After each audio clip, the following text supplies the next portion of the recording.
Who's this Jimmy? Jimmy Lewis. Who are you talking about? Jimmy something? Jimmy Witherspoon? Nobody knew who he was. Lewis. Jimmy. Who's this Jimmy? Jimmy? Lewis. Jimmy. Who's this Jimmy? Jimmy Lewis. Jimmy? Lewis.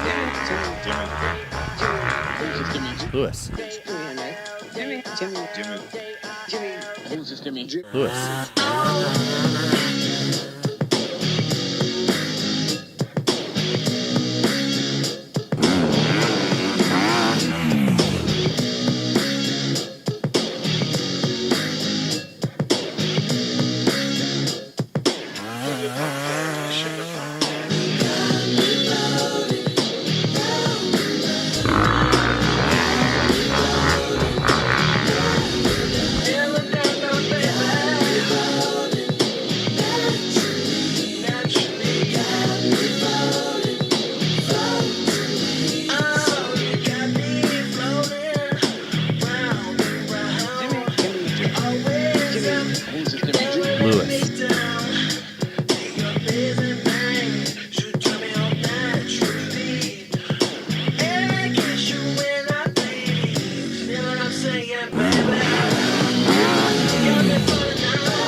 Just kept on going.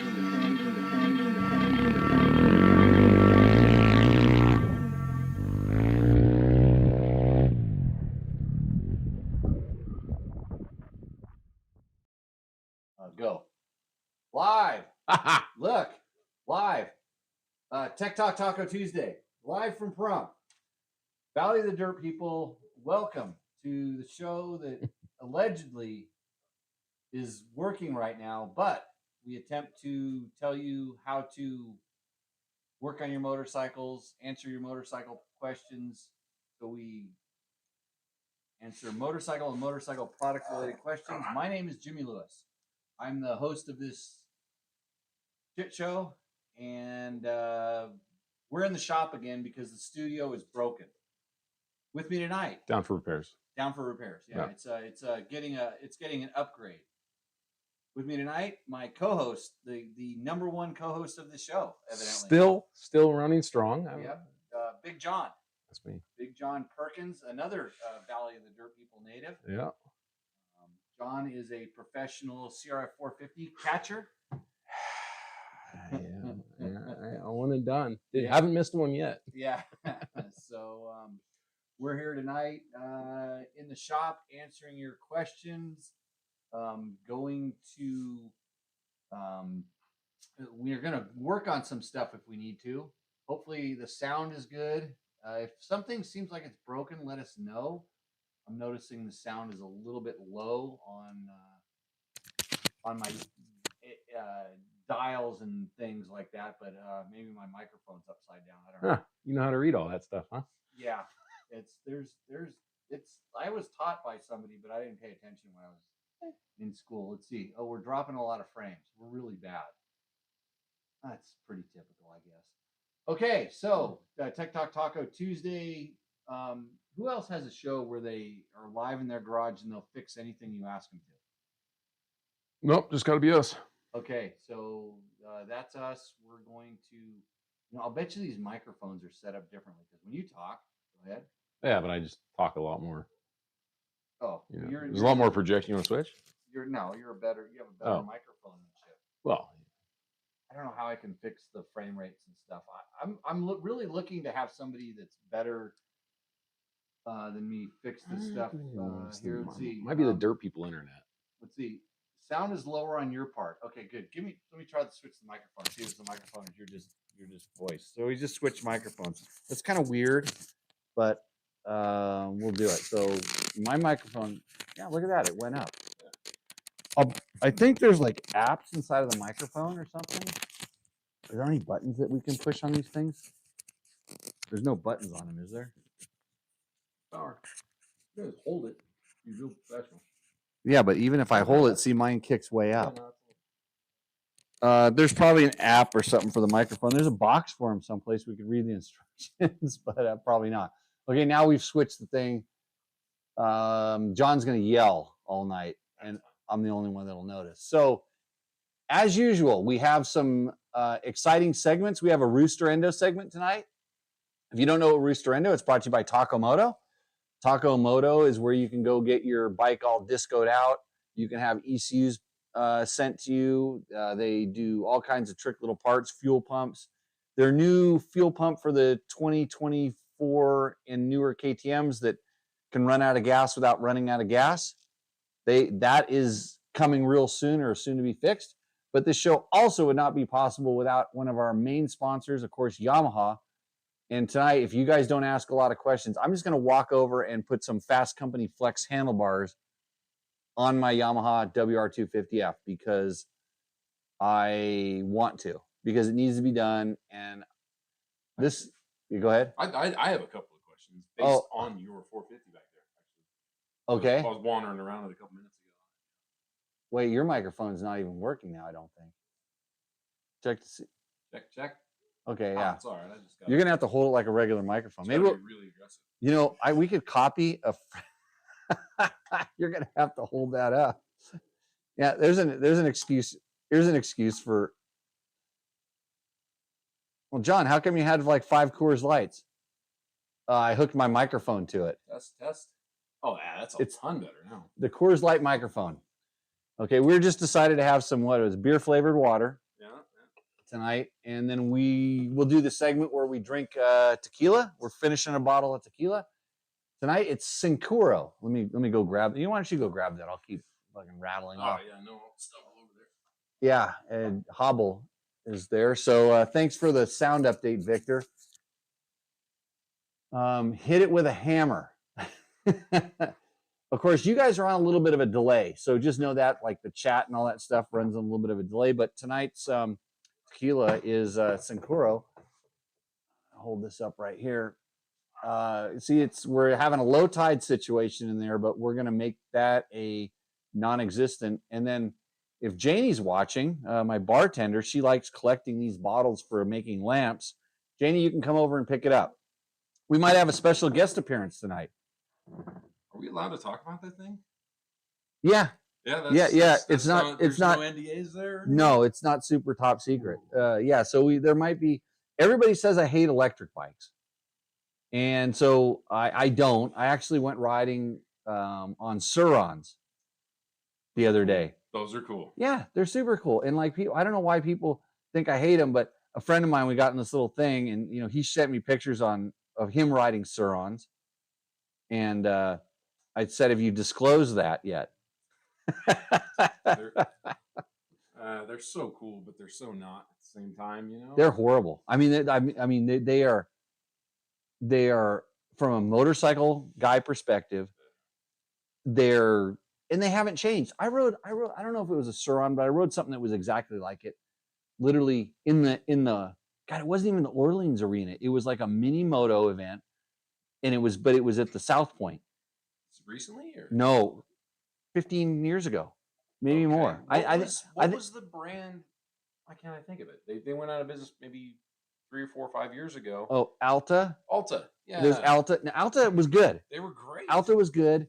There was what's the other one that still makes? They make a lot of street bikes and stuff. There's I can't remember the names. But so back then there was like 4 or 5 companies that were making electric bikes, and there was a Suron, but it wasn't a Suron. It was the same. It was the exact same thing. It's just they had these things, and they had this race at Minimo. They always had this electric race, and I did it. And I rode a couple different. One of them actually had a transmission and a clutch, which was really weird and really stupid. I don't know if I like that. It kind of defeats a lot of the purpose for me. The good thing about it is because you could upshift and use the big snap of power. You could kill the big snap of power because it was all torque because the controllers were all wrong. And there was a lot of engineers from these companies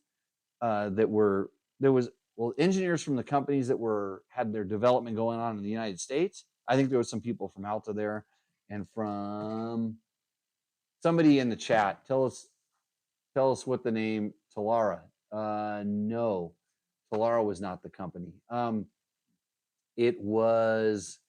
They're like one of the main e-bike commuter bike companies. I try my best not to look into it too much because the problem is there's so many like good sides to it that I want to like, and then there's obviously the manly sides that I don't like, or the lack thereof.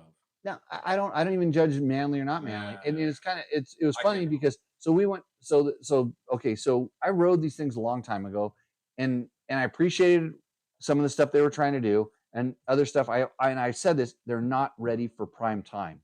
And so my discussion on electric bikes always starts with, so far, the number one best electric bike I've ever ridden was here we go with names again, the OSET. Oh, the guys that make the little tiny kids trials bikes. Because the issues that I have with the controller, which is your throttle, which makes sense that they would kind of have that dialed because they're trials guys. So theirs wasn't nearly as bad as most of them because most of them were on-off switches and then lost power. And so they were trying all these different things. The battery life wasn't that good. It hasn't changed incredibly, but it has gotten better. All these things that they're working on. And now with the Surons, that's just a platform that everybody gravitated to. They're on. So I rode Surons. They're really fun. You can do crazy stuff on them. If you come from a mountain bike side, and I'm not a mountain biker, maybe they handle okay. But for a motorcycle guy, they're pathetic. Yeah. They're horrific. The suspension on them is kind of actually most things on them are kind of junk by motorcycle standards. It's 1970s motorcycle standards. You're gonna break it. Yeah, I know they have a lot of problems breaking frames, snapping head tubes off. Yeah, stuff like they're kiddo things. But then the thing is you put better suspension on it, then you break the frame. You get all this stuff. So the adventure bike thing on the other side. You need a bigger battery pack. You need to get a different controller. That does all these different things that you can program. And there's all this stuff you can do. It's just like 1970 motorcycles. You buy the motorcycle, you'd send the engine off and have Donnie Lumber port it, and they'd weld a pipe up for you. You'd have Kernut build you some shocks or get some Marzocchi forks. Nothing on it was stock. And this is where electric bikes are now. Nothing wrong with that. It's going to grow. And one of these manufacturers is going to figure it out. Because when I walked around that motorcycle show in Vegas, there was 25 different Surons. They weren't Surons. They were Surons, and there were Verons, and there were Wanrons and Non-Ron, and every different thing, but it was exactly the same thing because they just copied it and knocked it off.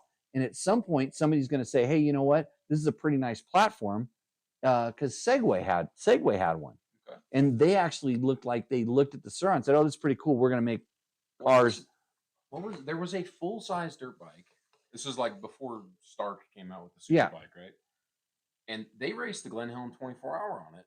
Suron did. That was a Th- Suron that was years a that was ago. a that was a janky little Suron that the guys and that guy was there. I talked to Yeah, him. this was like maybe 3-4 years ago, something like that. He has like a Suron users group, and he's big into it. And he knows how to fix them and modify them. And yeah, they did the Glen Helen 24-hour on a Suron, and they finished. And that's like kind of stepping stones. But I don't hate them. I had fun riding this thing around the whole time. I'm just going, will somebody please engineer some handling into this vehicle? Because I ride TTR 125s, which in the Suron actually has bigger wheels than that. It has 18 and a 21, or at least the Full ones size for the size. the ones that I rode had, full size wheels on it. The tires were smaller because it doesn't have the power. And then I'm thinking, will someone please learn from the companies like Alta and Stark? Evidently, I've ridden the Stark, so I can't comment. But I think they've learned how to. You haven't ridden one yet. I've not ridden one. They won't let me ride. I can't talk to a real person that's ridden. Well, yeah, they're all influencers or something. And then there's people that have bought them, or the guys that own suspension companies, or guys that do this. I see them, and like when I asked for a test bike, they told me how they wanted it tested, and that's not the way that I operate. I'd like to ride like a regular person. So, more importantly, what is a Yamaha YDX Moro 7? I don't know. Victor, you been drinking? Well, we need to pour some of that Sincuro. Let's have some of that. So anyways, I don't hate electric bikes, even though my friend thinks I did. I did identify as an electric. He was wondering why I didn't post us riding the electric bikes, but my friend did. And it's just the way it works. So yeah, send a Stark over. They have the new E Stark, or the Enduro version. Yeah, then because the day that I requested to ride the Stark, they were all into letting me ride the motocross bike. They have an Enduro one too. Like I know the day they agreed to, yeah, we'll get you a bike, and then they sent over how it was expected to be tested. And they didn't want me riding it off-road, because obviously they did a little research on who Dirt Bike Test is. Mm-hmm. They didn't want me riding it off-road. And I'm like, I'll ride it how I see fit. And if they know anything about it, I ride motocross bikes on motocross tracks, and I test them that way. It's not to say that I won't go trail ride it to see what it's like if I feel the need. But they said absolutely you cannot ride it off-road. The next day they announced, oh, we're coming out with an Enduro version and one with reverse.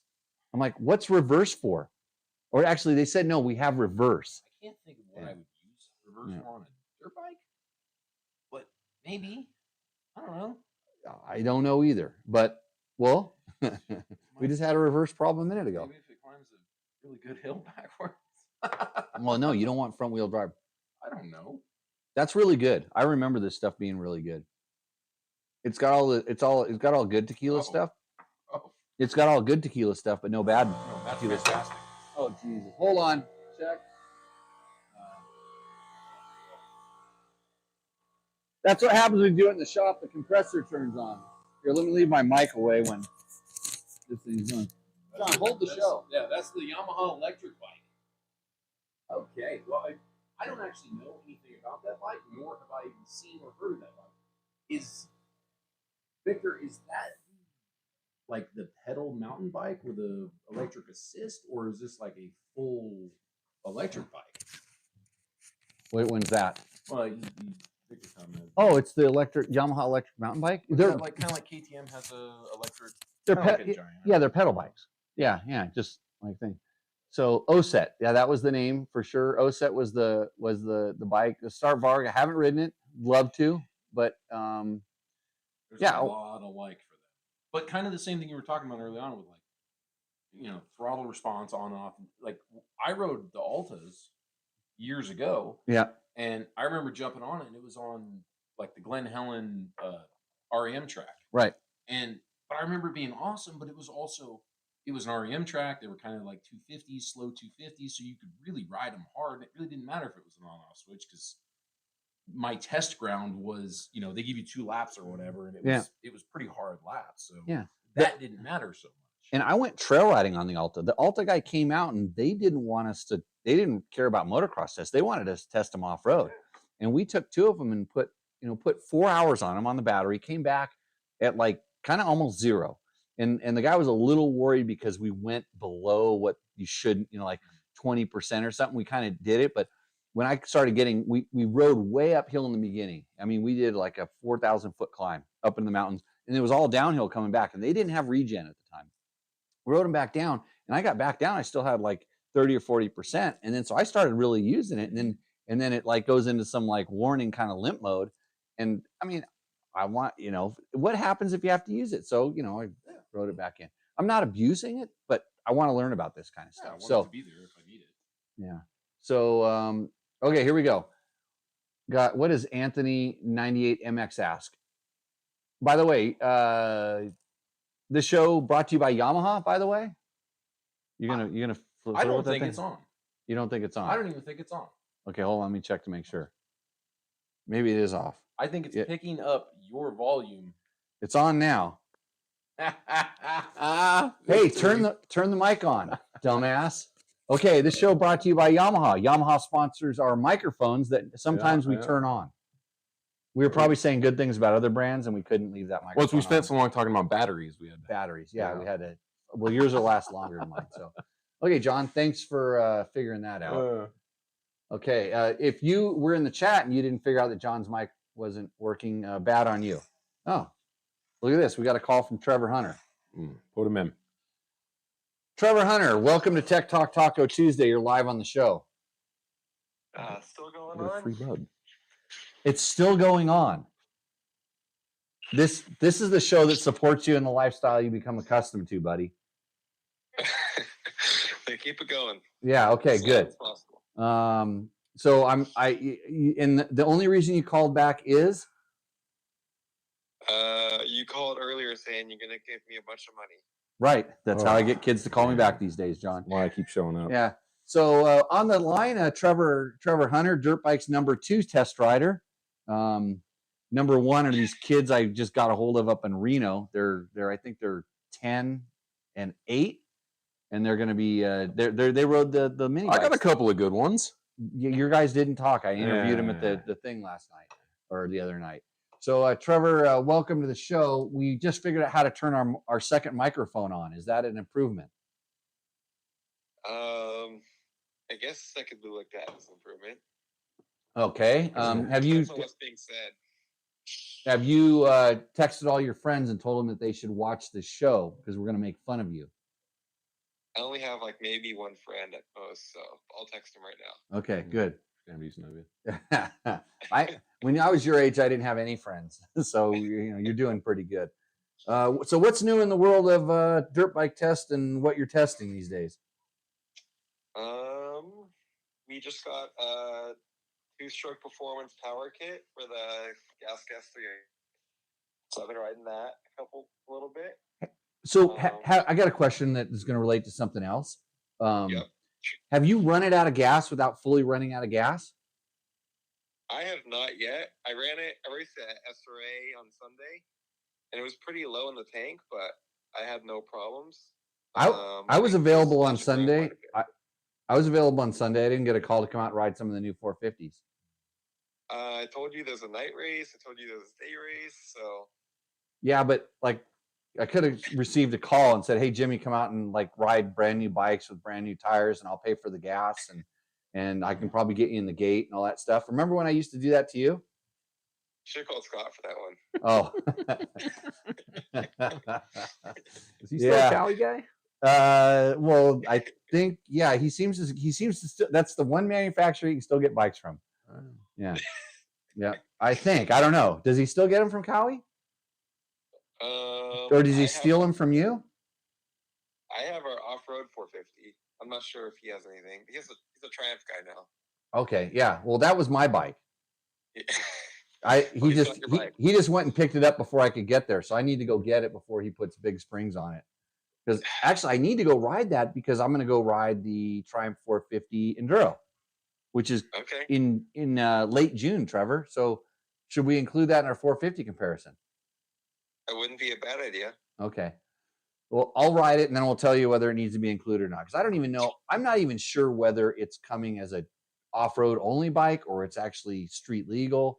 They haven't really talked a lot about that whole realm yet, but we'll find out. There's a question for you, Trevor. What is Trevor riding in the Big Bear ride? I don't know what I'm riding, but I'm racing. I'm planning on racing a 300L again, but possibly with some modifications. Okay, wait. Yamaha is one of our main sponsors, and I know you've been trying to get a real ride. Do they make a 300L? No, but they have a 230 or 250 XT 250. XT 250. Yep. Or the TW 200. The TWs are so cool. A possibility. Okay, I think we should see if we can start getting you. I'll build a proposal up to get you on a TW 200 for your dual sport race. You call it a race. I think they're having a dual sport race someplace else in a couple weeks. Like I don't know when these dual sport things turned into races. I mean, how is it not a race? It's a bunch of guys. I'm not poo-pooing on dual sport rides at all. I mean, I think think so highly of dual sport riders and guys that are just core dual sport guys. But since you haven't even ever really raced in your life, or maybe you raced and didn't do that good, now you can show up in an event and you can claim like you're like overalling something. You good for you. I mean, wear that hat. Stand on the. Do they have a podium there? Big Bear, they have like a little backdrop. You just get a picture with your finisher flag. Oh, if you're the first one there, Do they have five? Do they have 5 spots like your goofy mountain bike races do? No, I'm not. I didn't finish that high up, so I didn't see if there was 5 spots or 3. They weren't seeing it there. Yeah. Okay. Don't hate. You people don't hate on dual sport rides because they're super awesome. I mean, I support. That's why I'm going back. Yeah, I mean, it's good. It's good to have an event to get people out there and stuff like that. But here's my problem with a lot of them is that a lot of these people that put on dual sport rides go out and find really good trails, and then they run everybody on them, and they never come back and do any work on the trails or something. It's not like when you have a race and you go and maintain and groom the course, or you put on an enduro and stuff, and you're able to change the routes and stuff like this. A lot of times these guys go in and just hammer it, and the club or the guy that puts it on just takes the money and runs, and there's no reciprocal to it. And they don't even take the time, the promoter, the club, the whatever, they don't even take the time. They tell people, don't come back here or stuff like that. But it's like, tell them to come back with a Polanski and come back and, put some water bars on the trail or move some rocks or do something good. Like my thing is because it's all club and volunteer, and you should come out and volunteer for a day on the trails that you ride on. Mm-hmm. And then you get to ride the dual sport ride in the area because you will ride different. I don't know. Have you heard me go down this path before, Trevor? I haven't, but I don't disagree because after riding the Big Bear ride last year, I really, in the moment, I did not want to go back because of how beat up pretty much every trail is on that ride. Heather yelled at me one time for doing a Brody on a fire road, and I never did it again. Oh, Heather, my wife yelled at you. Oh boy, a fire road. Oh yeah. Wow. Yeah. Just was backed in on a fire road. These are things that I don't know about my own wife. Yeah. So it was based on that. Yeah. Well, she's listened to me bark at it for a long time, but anyways, and let me be the first person to cast the stone in the glass house, because I used to be an idiot like all of you other guys that are doing this stuff. And I learned the hard way because I had a really good friend, a couple of really good friends, old guys that told me, you dipshit, don't cut the trail, don't burn through the water bar. Here, come out and work with us. Oh, no, you won't come out and work with us? Good, I'm never showing you another trail in my life. Hey, you want to go on a trail ride? I go on a trail ride with these guys who ride for half an hour, and next thing you know, we show up and there's a bunch of tools on the trail. Mm-hmm. And guess what? It's like they're like, yeah, how do you think these trails got here, you little sucker? Pick up that pick, start hitting these rocks. Here's a rock bar, learn how to use it. So So I know no kids listen to this pod. Did you have 20 of your kitty friends like listen to this thing right now, Trevor?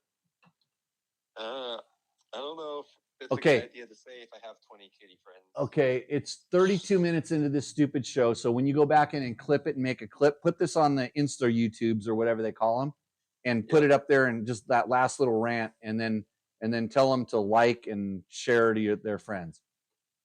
You can do that. Okay, we got a question up there. Mike Romies. Not fully understanding. Street legal 450 Enduro, December or January. Oh, he's talking about the Triumph. The first wave of 450s is off-road only. Maybe he's a Triumph dealer or knows something that we don't. But Mike, thanks for that info. I thought the motocross version was at dealers now. The motocross version is. Yeah, the Ricky Carmichael only edition. Yeah. Yeah. So you get it, and you get it with a 4 on it. Sweet. So yeah. And is Scott still running the 4 on it, or he put his numbers on it? Has he got 57 on it yet? Does Scott know we give him this much crap on the show? They'd have to tune in. So I think he'd have to pay attention, which I don't do either. So probably not. Okay, let's never tell him, because I hardly pick on you at all unless you're actually physically on the show. On the show. Yeah. I shot a bunch of photos and video of him last week on the Triumph. I don't remember what number he had on the bike actually. Isn't it weird how you don't see this kind of stuff? Well, we just got a bunch of questions. What does Asher Leto want to know? they said, funny enough, Jimmy, you influenced me to work on trails, and now I'm a trail ranger in North Idaho, building and maintaining trails for a job. Oh, he took Brian's old job. That's an awesome gig. Yeah, he was living in he was living in Idaho. No, Asher Leto was in San Diego on a DRZ.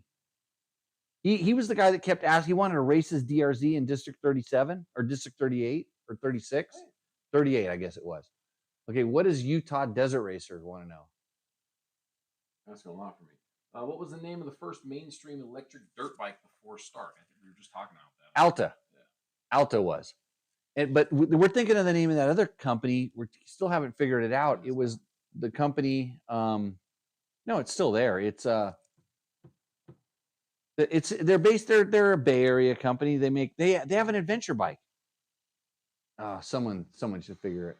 Yeah. Yep. Oh well. So yeah, it was Alta. But anyways, there's some of that left. I want more, please. Yeah, Trevor. Yeah, you need to get us more sponsors on the show. Actually, there's a guy who's a fan of the show who is sending us some mezcal. Yeah. Yeah, he's sending us some. That's better. Yeah, he said he's sending us some really good mezcal up from. So when I get that, we will test. I think it might be coming tomorrow because I'm getting an undisclosed package from stamps.com. So that might be the one. Okay, Trevor. Anything else that you need to report on before we send you off to the? Are you going into your awesome shop to go work on bikes, kind of like my awesome shop? No, I send my dad's bike, my brother's bikes. I send all theirs there because they don't actually work on them. Or ride them. So those go there for storage, and I work on my stuff here. Out in the parking lot, the driveway. Yep. All in one. Yep. You could move out here. You got a big old shop. There's room. There's room in my shop. I actually heard Jimmy will build you a new garage if you come out here. Yeah, there's a rumor. Yeah. Wow. For free, huh? No. Nope. It's got its price. Everything has a price tag around here. I don't have to be a Baja champion or a Dakar champion or anything. It could just be Just come with money. SRA night race champion. Yeah, show up with money. I would go riding all the time. If you live around here and you're close by, you find out we go riding all the time. And you go riding with us. You just ride out of the door. It's amazing. You don't have to go drive for 2 hours. And Ashley is still racing the DRZ in woods races instead of desert. That's better than the desert, I tell you what. So Jimmy, we won the SRA night race on Saturday night. You and who else?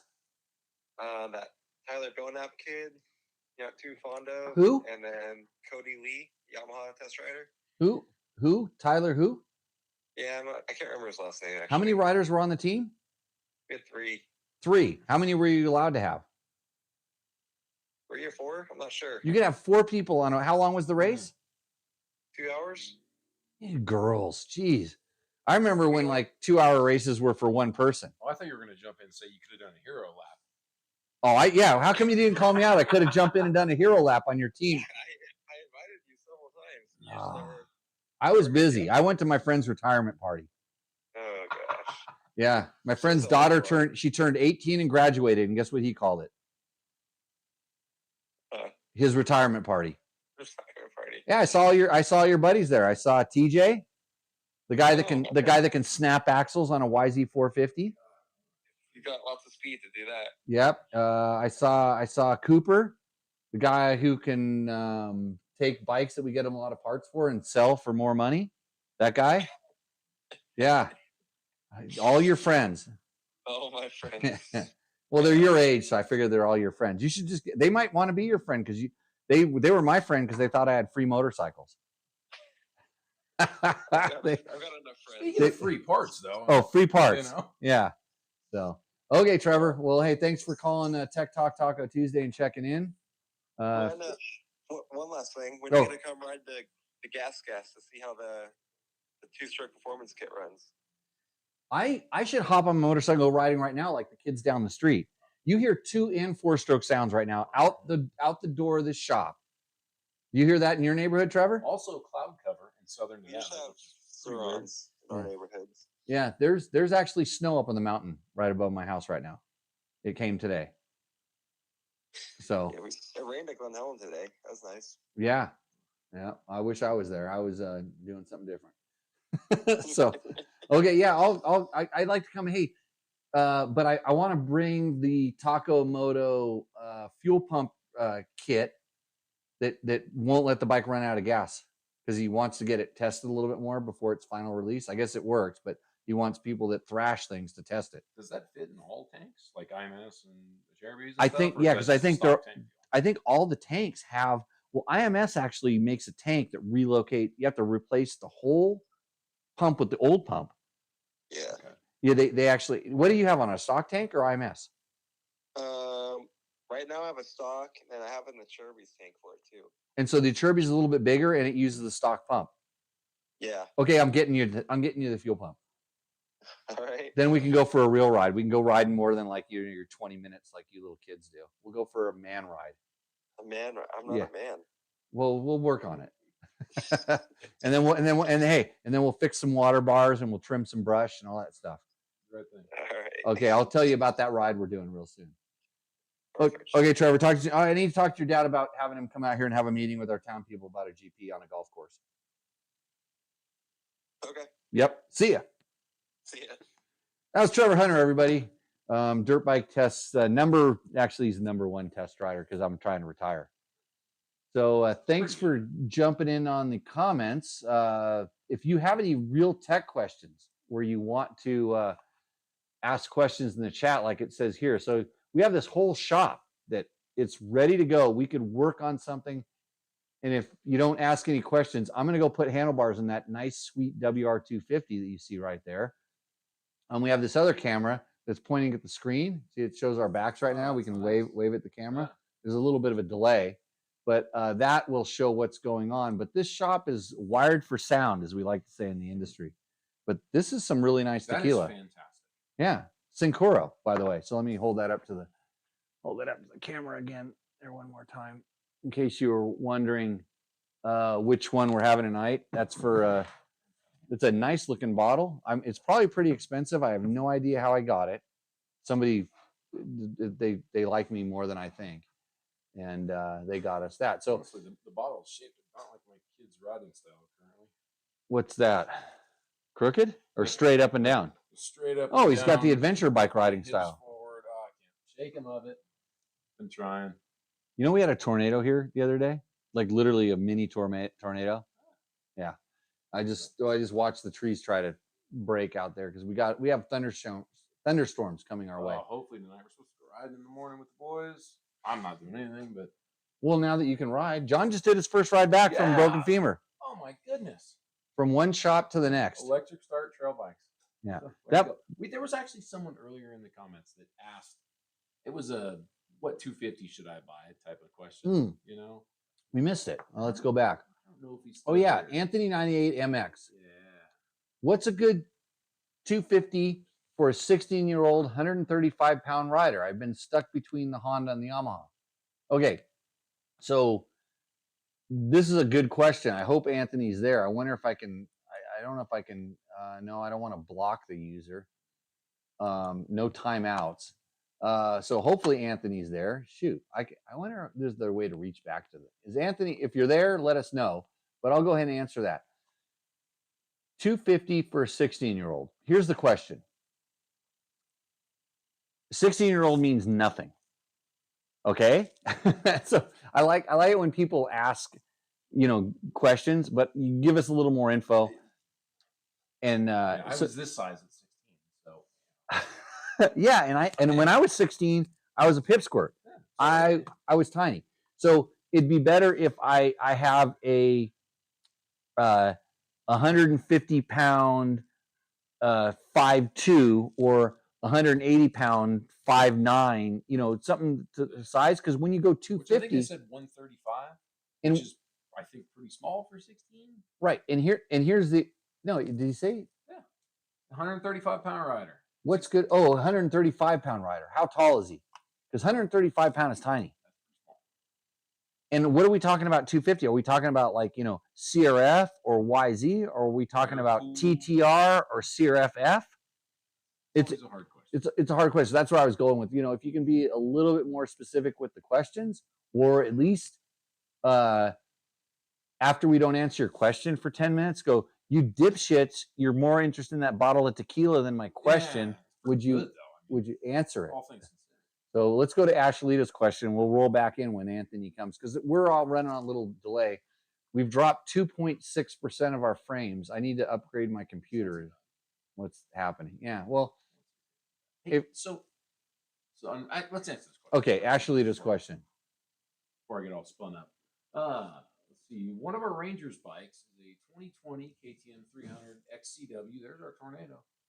Oh, I smell rain too. Okay. It's mostly stock. FMF exhaust is the only mod. I assume that's for the spark arrestor. It has good mid but terrible low and top end power. Struggles to idle too. Need tips to improve the ride. Ashlito, so number one, since it's a Ranger bike and you probably have a good relationship with the dealer that the Ranger bought it from, and they usually have a contract and a maintenance schedule and stuff like that, take it back to the dealer and have them make sure it has the latest mapping inside of it, because there's a lot of different maps, especially 19 and 20 versions. There's a lot of different maps, but the one that they will put it in now is really, really good. They kind of have a final version. They're not making that bike. It's a little bit different now. Yeah, but they've ironed it out. They've ironed it out. They've got a good map. Get that map and put it in. Don't go down the I want to put this on it or that on it or different CDI. Just go get the latest upgraded map and see if that helps.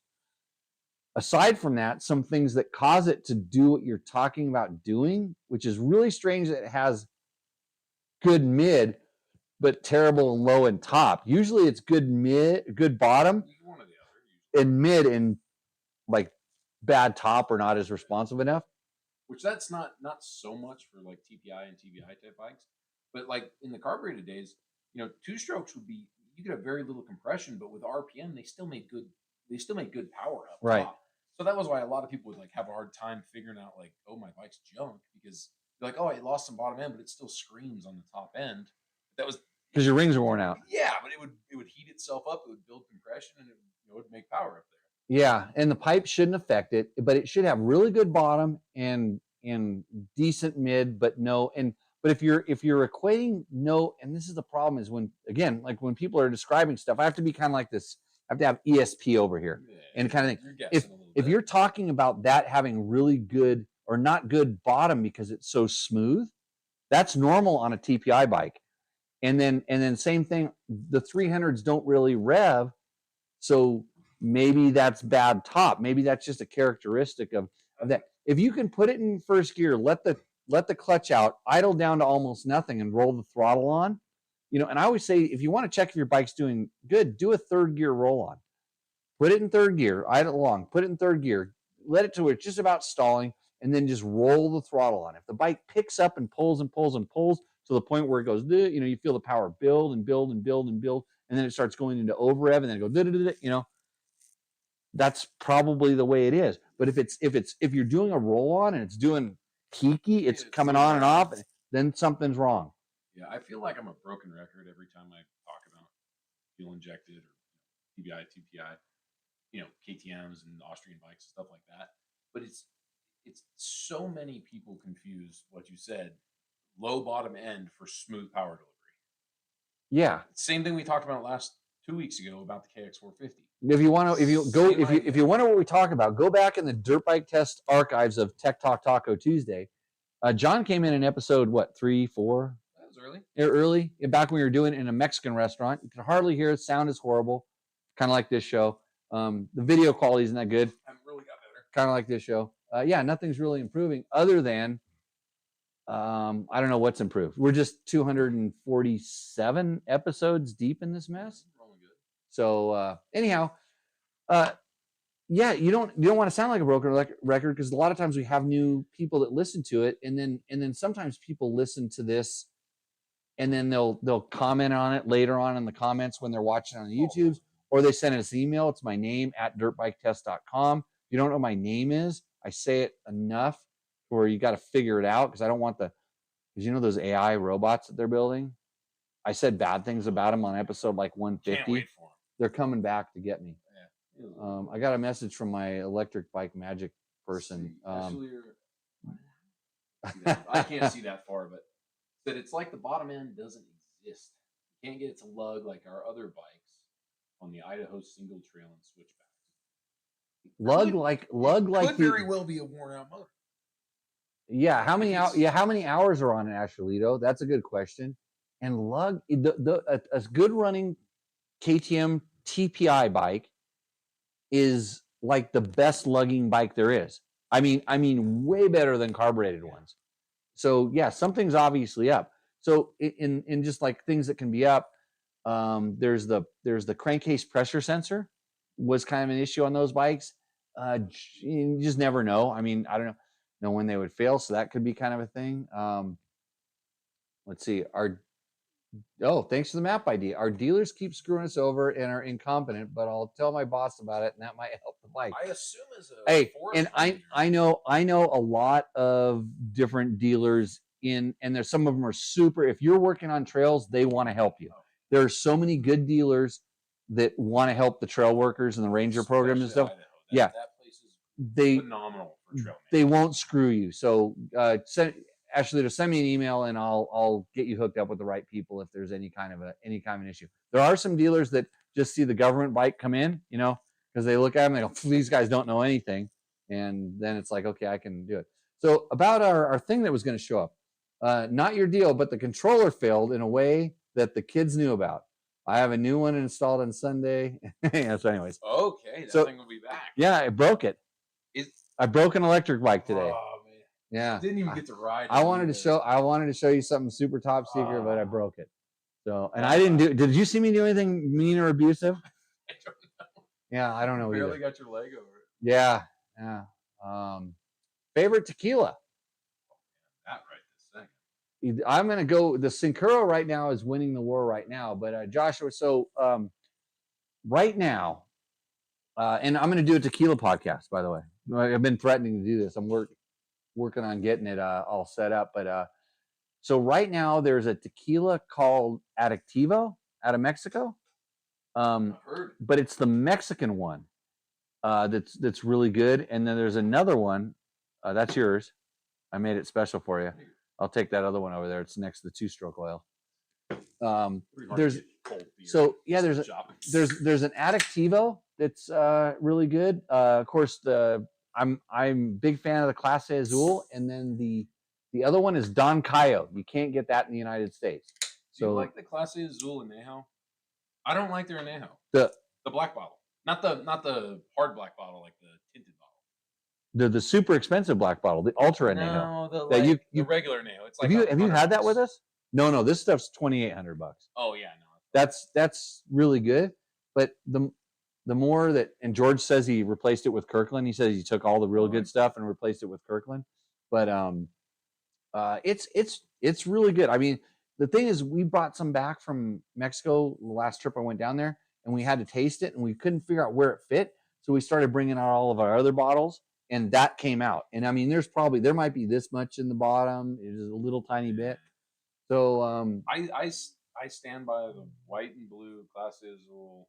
The Reposado. It's such a good tequila for that price range. And I think this Sincuro is the same. If that's in the same price range, we could probably check. Somebody out there in the internet's world, check the price on a Sincuro tequila. This is a Sincuro Añejo, and then check it to a Clase Azul Reposado.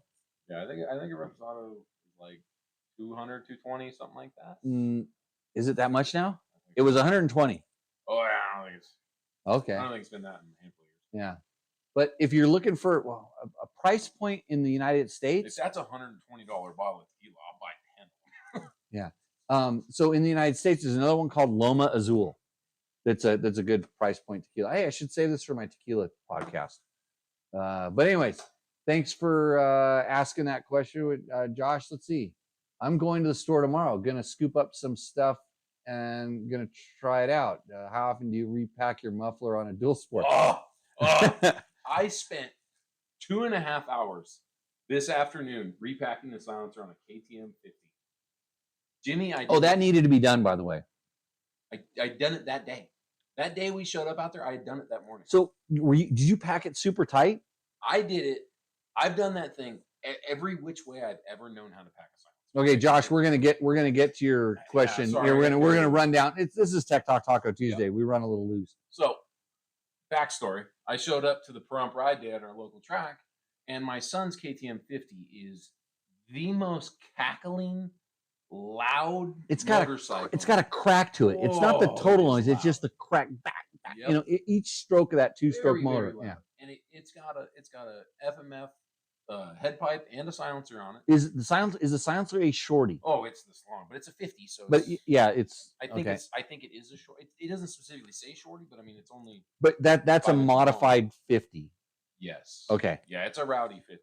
But granted, so I've packed it 20 times since I bought the bike. Right. And sometimes I get it pretty quiet, and most of the time it ends up cackling like that. I've packed it as loose as possible.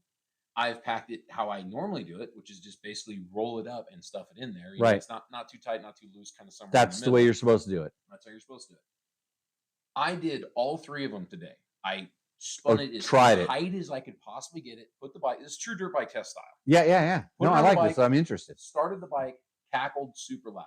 I took it apart. I filled the 30-degree tip on the exhaust pipe. Yeah. I filled it with packing and crammed it all together. Still cackled because I was thinking maybe there was some reverb that happens in the back of the tip. Pulled it apart.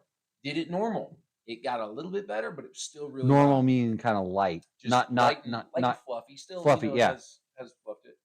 The 4th time I put it together, I took and I'm running it's the Tusk Rocky Mountains mat, not like the stringy stuff, like the mat of right. It's kind of like a compressed. Yeah, it's hooked together. I might have some here. I took that and peeled it apart and packed it so loose I didn't think it would work at all. I figured it would all blow out. I mean, it was like barely in there. Yeah, and it sounds like a regular motorcycle. I mean, it's like I put half as much in there as I normally. Okay, so if you want to support Dirt Bike Test, by the way, he just said Tusk. Go to Rocky Mountain MC. Click through the link on dirtbiketest.com and we get a small portion of that. John, when you bought that stuff, and it was here in a day, right?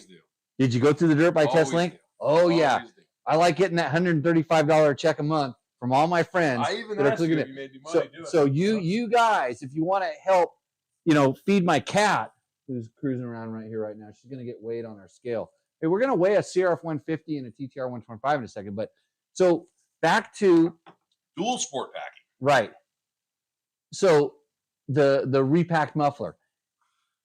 Here's the thing about it. Depends on the muffler you're using. If it has some sort of sound suppression device internally in the muffler, whether it's a spark arrestor on the front or the rear, or it's got a resonance chamber inside of it, those things create heat. That's what they do. And so it can be hard on the packing. So you have to have good packing, some good heat resistant packing in there, because there's a lot of crap packing you get for cheap, but a lot of times, and you'll find out with this Tusk stuff whether it's long lasting or not. First time you've used it, right? No, you've been using I keep putting in that bike, but Okay. I keep throwing away good packing because You made it too tight. Well, I'm like, something's wrong. The last time I did it, way too tight. I mean, I did it as tight as I possibly could because I was just trying. Yeah, and so when you pack the packing too tight, it doesn't allow the sound to get in. So what I was going to suggest is actually on that bike, cut the packing in half, pack it tight in the beginning, and loose at the end. Oh. And maybe even encourage some sort of a kind of a gap in the middle, and because the sound waves are bouncing around through there, and if the packing's super tight, they don't really go in. That was definitely the loudest I had it, was because I packed it. I mean, I rolled it as tight as I could, and then I masking taped like a loop around it to keep it together. I mean, it was tight. Yeah. But I was, at that point, I was just looking for anything. You don't want it too tight. And so how often do you repack the muffler on your dual sport bike? Like I said, it depends on how hot the muffler gets. The hotter muffler gets, the harder you're riding the bike, meaning a high RPM harder ride you're riding the bike. Tend to do that more anyways if you're trying to, pound pavement for a while, like right. say a 450 or a 500 or something. They can go out, but I probably get 150 to 200 hours on an FMF-Q that's a stock Q. I never run my KTMs with the stock one. The stock KTM mufflers will run a long time because they have to. It's a requirement. But I never run mine with that perf thing in the end. And so I suspect if I rode my bike like I normally do with that perf thing in the end, it would really burn the packing out. So I might have to do it sooner. But on a lot of my bikes that I have the stock muffler on, that perf thing's out. I've never repacked them. There's 2 or 3 of them sitting over there that have a couple hundred hours on each of them, and I've over the time replaced them with an FMF-Q. And there's definitely. So he has the Pro Moto end cap. That's good. So you've eliminated with the end cap, you've eliminated the major source of heat containment inside that thing. And if it has 175 hours, I would say you're probably good for another 100. In all honesty, if just guessing. But when it depends on how you ride. If you're doing a lot of wide open, hard, high heat stuff, then it's going to be less than if you're trail riding. You could trail ride the thing forever if you never did the freeway stretches. I'm really bad about early maintenance. Really bad. Like oil changes I do way too frequently type of thing.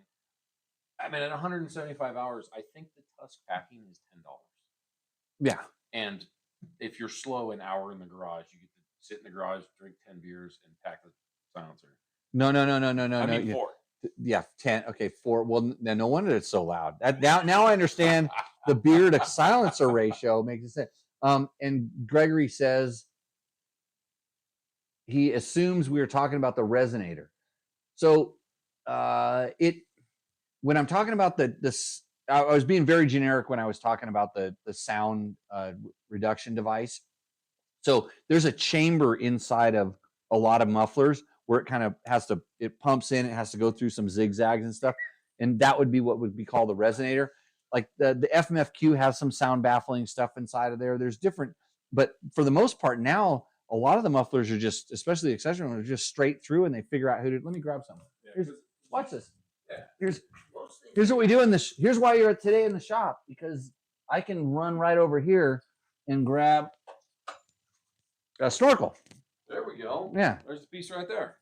So yeah, they run them straight through and then deal with it on the tail end. Yeah, so this is a snorkel on a Q, and so it depends on the muffler. Now there's some stuff in the front of the muffler. Before there wasn't, and they just had to put this piece in, which is smaller. It's got a tapered end up here, and then this is a smaller outlet where if you took this out, it's an open muffler. Yeah, which I love though. One of the coolest things that I've done. Yeah, is you get this that you can pull out. Hold up so people can see you there. Yeah. You can pull this out super easy. There's a little ring, like a 2-sided ring, snap ring here. You can pull this out and have a big honking hole in it. You can not cut that off because that wouldn't make it a spark arrestor anymore, and put it back in if you want a little bit more back pressure. Yeah. Some things that like more back pressure and some things that don't. Yeah. So it's kind of cool. They give you. There's a lot of option with just that one little piece there. Yeah, and I have one of the things I have tested is a lot of different shapes of these and different things in these that do stuff for sound, and largely it's done for sound, but it's also for performance, because I want a certain kind of throttle response, and I don't want it to. And you can make this really small, and the bike still runs okay, but the throttle response goes to crap. I mean, runs okay like the number you're getting on a dyno, but then it also increases heat, and this one increases heat kind of at the tail end. And so if you have one of the FMF mufflers, let me go grab one. Hold on. Carbon ends. Yeah, so I don't know if I have a carbon in one here. Yeah, I do. That's why. Okay.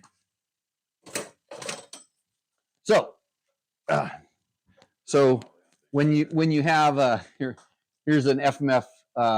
This is a 4.1, but it was built. I have to look in there, see. Okay, it's a 4.1 because sometimes the Q has something different in the front part, but you can see the difference just in the outlet size here. And so I'm showing you the difference between and this is a 4.1 that most people would take the insert completely out, but this has a spark arrestor insert dropped in. Correct? Yeah, that has the spark arrestor insert in it. And this is the one off the Q, which is smaller. And then there's different levels of sound dampening. But when you put this one in here, and the reason I was able to go grab both of these is I tried this one here. Look at the color around here. Yeah. It's getting rowdy out there. Yeah, it's getting rowdy out there. And then look at the color at the end. Yep. It's hard to see. It's gotten warm, and it will compromise the carbon. So, but if you have a stainless one at the end, it's not an issue. Which usually you can do all right on the carbon tips, and then you get them really, really hot, and then dump the bike. And then piece of carbon is like, it starts getting a little brittle, and that's where you get like where it'll blow the back end of them out. Yeah, but it's all metal in the inside. The carbon is just a decoration. Yeah. I know. So some people are more worried about the aesthetic of their bike, me, than the performance. Sometimes, not. Yeah. Not all the time. I kind of care about what it feels like when I ride it and how it works, and you're the one that has to look at my bike, so I don't care. Well, my problem is I used to have a full-time job. Off for a little bit here, but so I spend a lot more time looking at them than I do riding them, unfortunately. Right, I have a hard time just keeping them maintained. So okay, let's see. I see a pussy by the Yamaha. Victor, you're amazing. Where is it? Yeah, she's gone already. Starting the pussy just leaves the building. Actually, that was on delay from you grabbing the exhaust. Oh well, I mean, she might have been following me around. The cat, all it does is eat rats and things like that. But yeah, I teased the show last time. I got a lot of views because I said I was going to show pussy on Tech Talk Taco Tuesday, and I did. And evidently, I've done it 2 weeks in a row. So don't get me banned. Hey, so back to Joshua's. By the way, this show brought to you by Yamaha. Yamaha, if you need a good dual sport bike, write a letter to Yamaha and tell them you like them to make a really good dual sport bike, because I bet you they can make the best one if they had it. So, but if you need a competition bike, like just look who's winning at the Nationals, especially a 250F, just like that one right there. Yeah, pretty darn fat. That's why I'm gonna hook that thing. This is a good question. Okay. Do you have a preference on the packing you use? Because back to my earlier dilemma with the KTM 50, I was at the point before my testing today, I was going to start buying different packing. I was like, I don't know, I'm running out of options here, and I was going to go back to the old school kind of stringy stuff that you used to kind of have to cram in there, and then it would be tight and loose and tight and loose, and it sucked. So I have been, because I was able to get some of that really good stringy stuff that had a higher temperature, and I don't remember where I got it from. I think it was from somebody from in the pipe industry. Said, hey, try this, and it was really good loose stringy stuff that I had to pack in, and I put it in a muffler, and I haven't taken it out. So, but if you're buying it from a that's a sign of a good package. There was a company back then, I think it was called like Silent Sport or something, that had some really good high-end packing, and it was noticeably different. Like it was a half a decibel back when we were chasing decibels trying to get it. So if you're buying packing from a muffler manufacturer, a reputable source, like I'm sure Rocky Mountain does a good job of sourcing the Tusk packing. it's probably super generic and stuff like that. It's wildly upsetting that they plaster Tusk on everything. Yeah, but it's They- man, I they- swear everything I buy that's Tusk, it's like decent. 8 out of 10 times, it's pretty good. And I got in trouble back when I was a Dirt Rider magazine because I allowed a test of a Tusk lever, like some cheap clutch perch. It was like $7.99. That the kid that did the review on it said it rattled like it was on a Harley. I mean, it was just loose. It's just a fitting one. It did rattle when you revved up the thing. The suture went ding ding ding. Lever went like this. But you know what? The lever worked for $7.99. Some kid that can't go riding his bike because he only has $11 to his name and he wants to go riding his bike. He can afford this one, where every other one was $45 and the stock one was like $90. And so I don't know. We gave it like I don't even know what the rating was, but it was like 7 out of 10. But we said it rattled like but the Tusk stuff, in my honest opinion, I always hate to say that because it feels like I'm lying. Because I'm honest. I don't always lie. The Tusk stuff, those guys actually test the stuff. Look on that. Like you see Tusk and Lex and things. Right there. Is that Tusk? Oh yeah. Okay, yeah. So it's around here. And I've got the same ones, and I've been using these for. Yeah, I use the stuff, and it's not to say that is Motion Pro better. Yeah, is Koa even better? How do I know? I have them. I've used them, but when I, wait, pussy alert. Yeah, which I mean, given the option, I'd love to have my, Caught one. Yeah, given the option, I'd love my toolbox at home to be filled with snap-on tools. Wouldn't we all? But yeah. You don't want to die with a $4,000 exactly. thing. Those things are probably 10, 15 years old. Yeah, and they're there because I just wanted to have an extra set because I'm a good one someplace else, and it's like different things. So if you're looking for a cat, this cat sponsored by Pro Moto Billet. This Selma is brought to you by Fasst Company. Hold on. Oh, we should do fast. If you have a cat, you need a Fasst Company torque wrench. So, because if you have a cat, there's no reason that your spokes would be properly torqued. You'd be spending all your time petting your cat like I do. So when I do go to pet my cat and then I realize I need to torque my spokes, this just looks like a metal rod right now on the show, but it has all these different things that you just plug that in there, and it's a torque wrench. And if I were to walk over there and I could get a W wheel. Another. I still stand by. Now I don't know who all is making these. I think actually Tusk makes one of these. They probably have a knockoff. Yeah, and it's they did some version of it, but for the longest time, I want to say Fasst were the only people that had one outside of like the industry. So Koa, again, this is a specialty tool company out of Japan. They make the Super Sano stuff that's impossible to get here. And you want to here put a tip in there, and you might be able to bend it right now.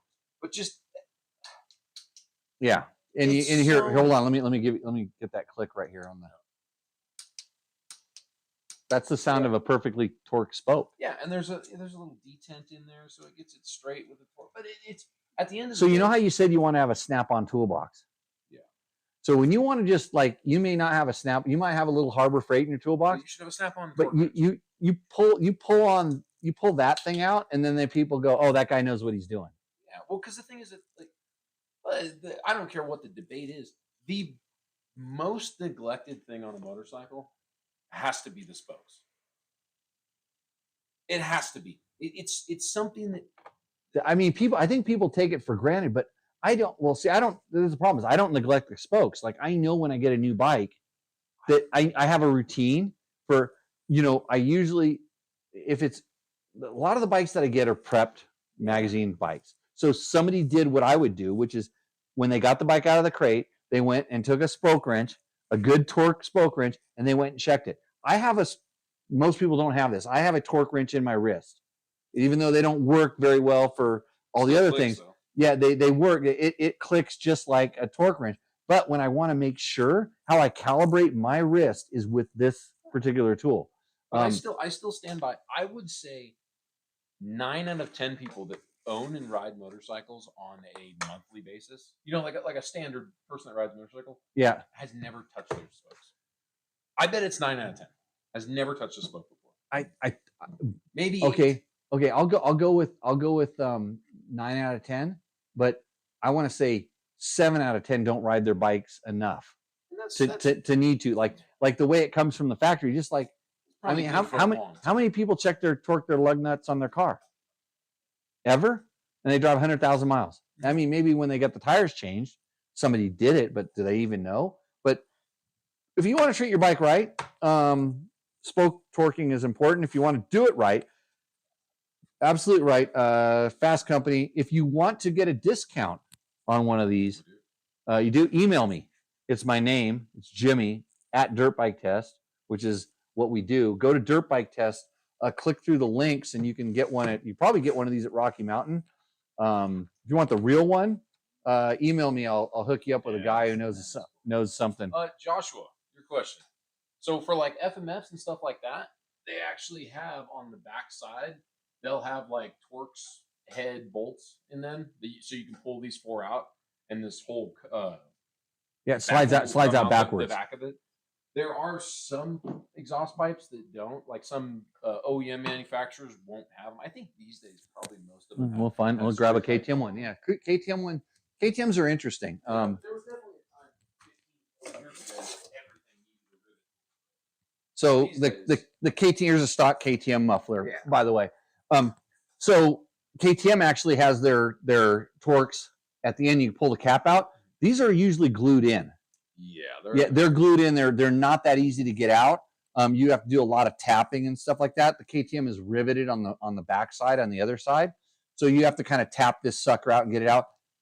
I mean, you can hear this thing. I mean, it doesn't have a this actually has a lot. This thing has like 400 hours on it. This particular one, because probably weighs 3 times this thing. Yeah. So even being hold on, you want to know what? Hey, let's just do a muffler comparison. I'll just weigh it out here. Hold on, watch this. This is what's so awesome about this show is that I can go like this. Hold on, find this thing here. I go here. Yes, Joshua, that's a stock KTM. What 2000? This is a 6 days, a 2020 6 days muffler. And then where's that little? Give me this thing here because it'll follow me. I got a thing here. It'll track me. Here we go. So I have a scale, a certified calibrate. Now that we're up and moving. Oh, amazing! Now that look what just ended up in my hand. Another. Whoa, amazing. Let me hit the track button here and see if it follows me. It's tracking you. It thinks you're more important than me. There we go. Okay. So anyhow, I'll put the bottle away. Sit right here. Okay, so we got to turn the scale on, off. So some of the stuff we do around here is test shit, and everybody wants to know what everything weighs. So here's stock KTM muffler is going to go on it. It's going to be hard to show you because it's tucked up against the thing here. Balance it on this side because it'll actually balance.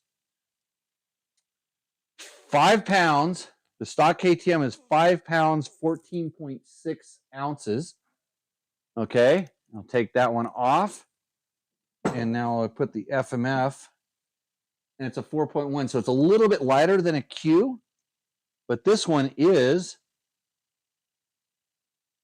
4 pounds, so it's a 7.4 ounces.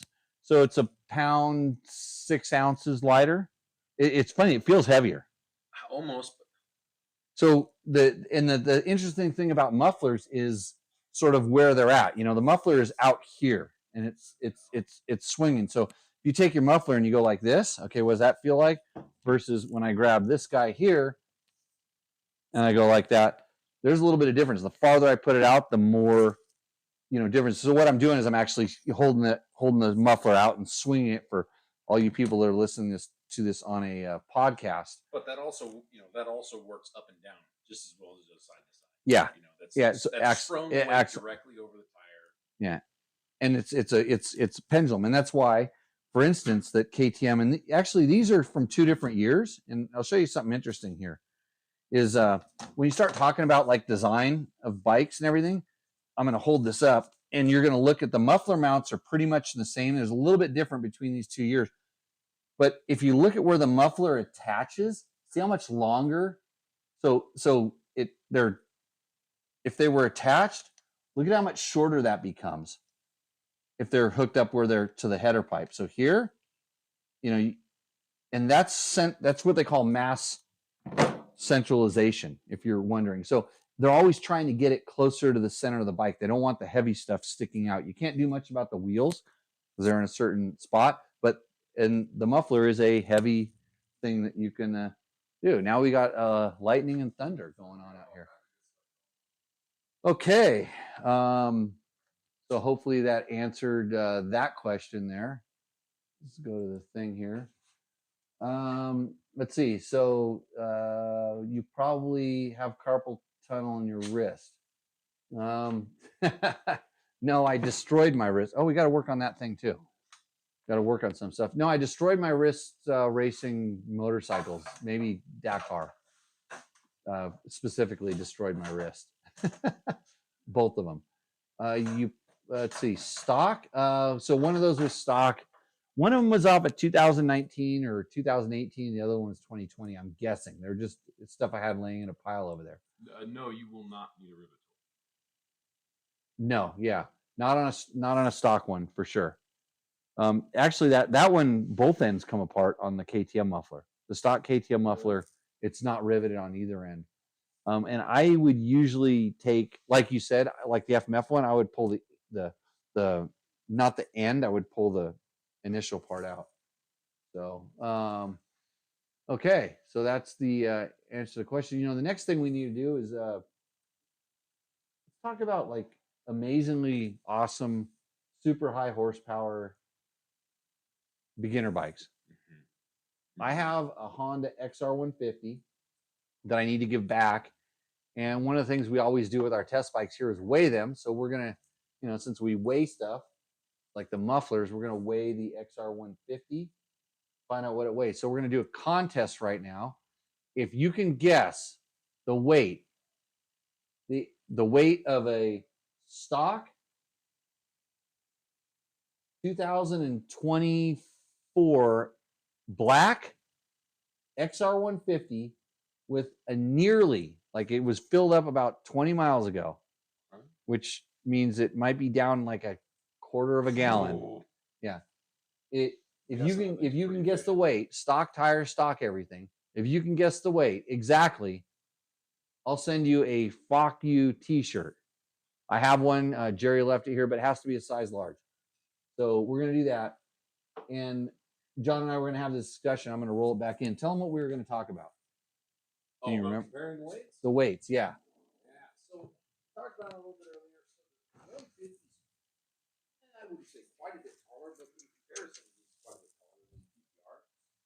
And when you pull each bike off the side stand and kind of give that generic feel of, hey, what is this thing doing? It feels like the Honda's a ton heavier, but as I was discussing with Jimmy earlier today, I kind of think that might just be because the weight is a little higher up. It's more of it is a dual sport. It comes ready to ride on the street, so it has to have a metal tank.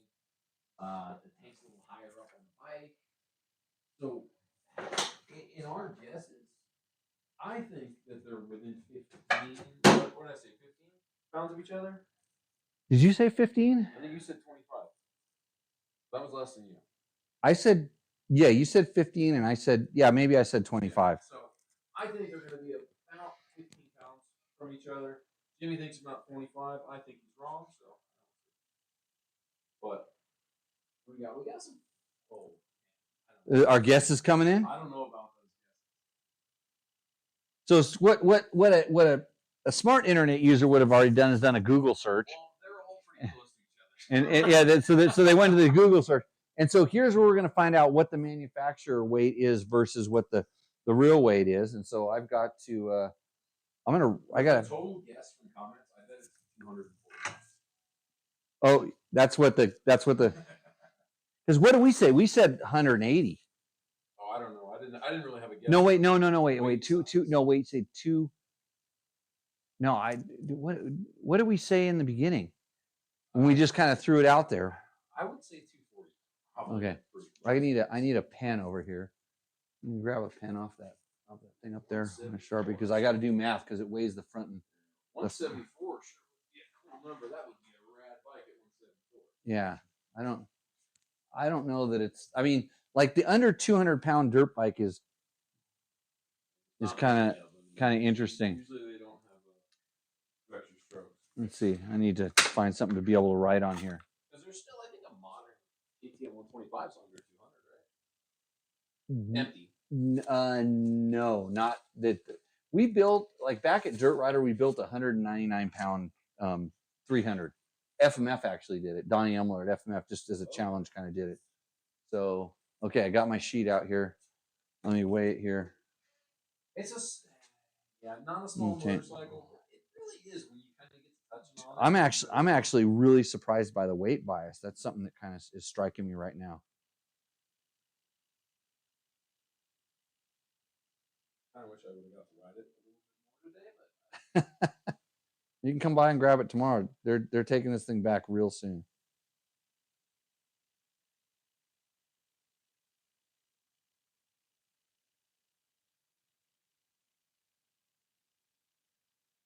Okay. we got 298.4. That's what the guesses are coming in. 292, 300 pounds. I'm doing the math right now. 276. Holy crap. There's no way that's a 300-pound motorcycle, right? I heard steel wheels, steel spokes, steel everything, steel swing arm. Yeah.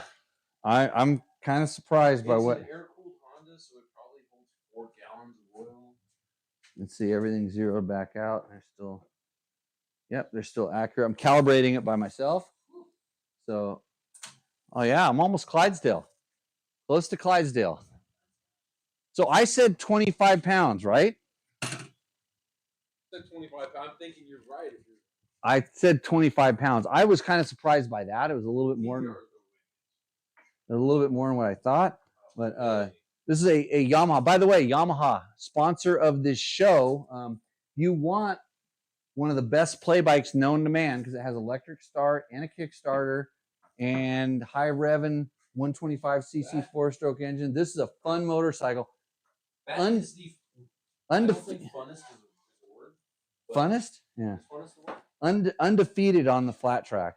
That is the most fun you will have on a small motorcycle. Oh boy. Since the XR100. I'm just gonna say, were you ever wrong? But let me just. Oh, way off, huh? Is it closer to 50? No way. Come on. Okay, let me take it off one more. Just check everything out. We're all back at 0. Okay. Oh shit. You can see, right? You can see those I numbers. didn't see the first one, Oh, what? Yeah, let me see. Yeah, let's see here. I just got to write this stuff down real quick. Okay. Here we go. Is that a stock exhaust on it? Yeah. Got a tip on it? No, they come with the new 91 front. And let's see what the rear. Come on, settle down. Here we go. Balance her out. Boys, I am well wrong. I was really wrong too. That's a 125, right? Yeah, TTR 125. TTR 125L big wheel. What is the bigger one? The 230. Yeah, 230. Yeah, it's still 230 because I got one of those over in the other. Here in there. Okay, gonna run the numbers here. No.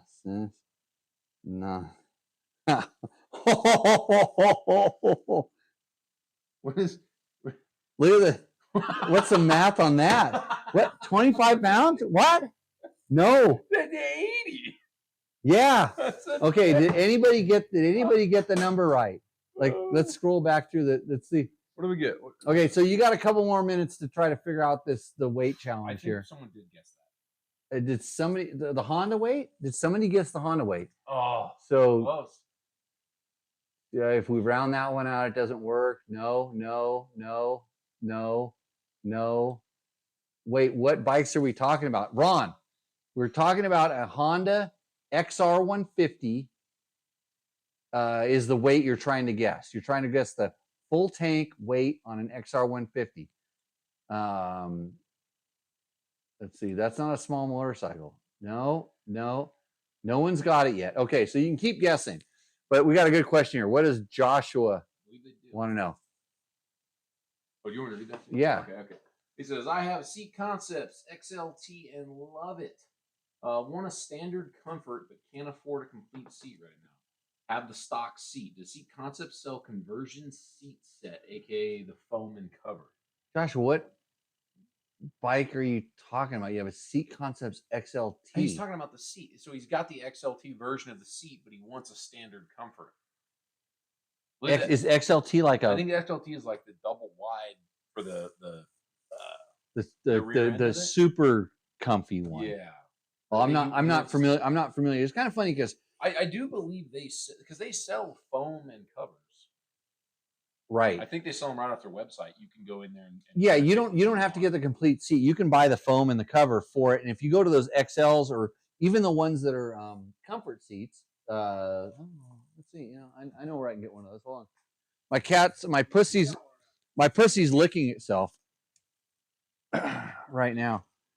Yeah, it just so happens that I have what you're talking about right here. That's a new one too.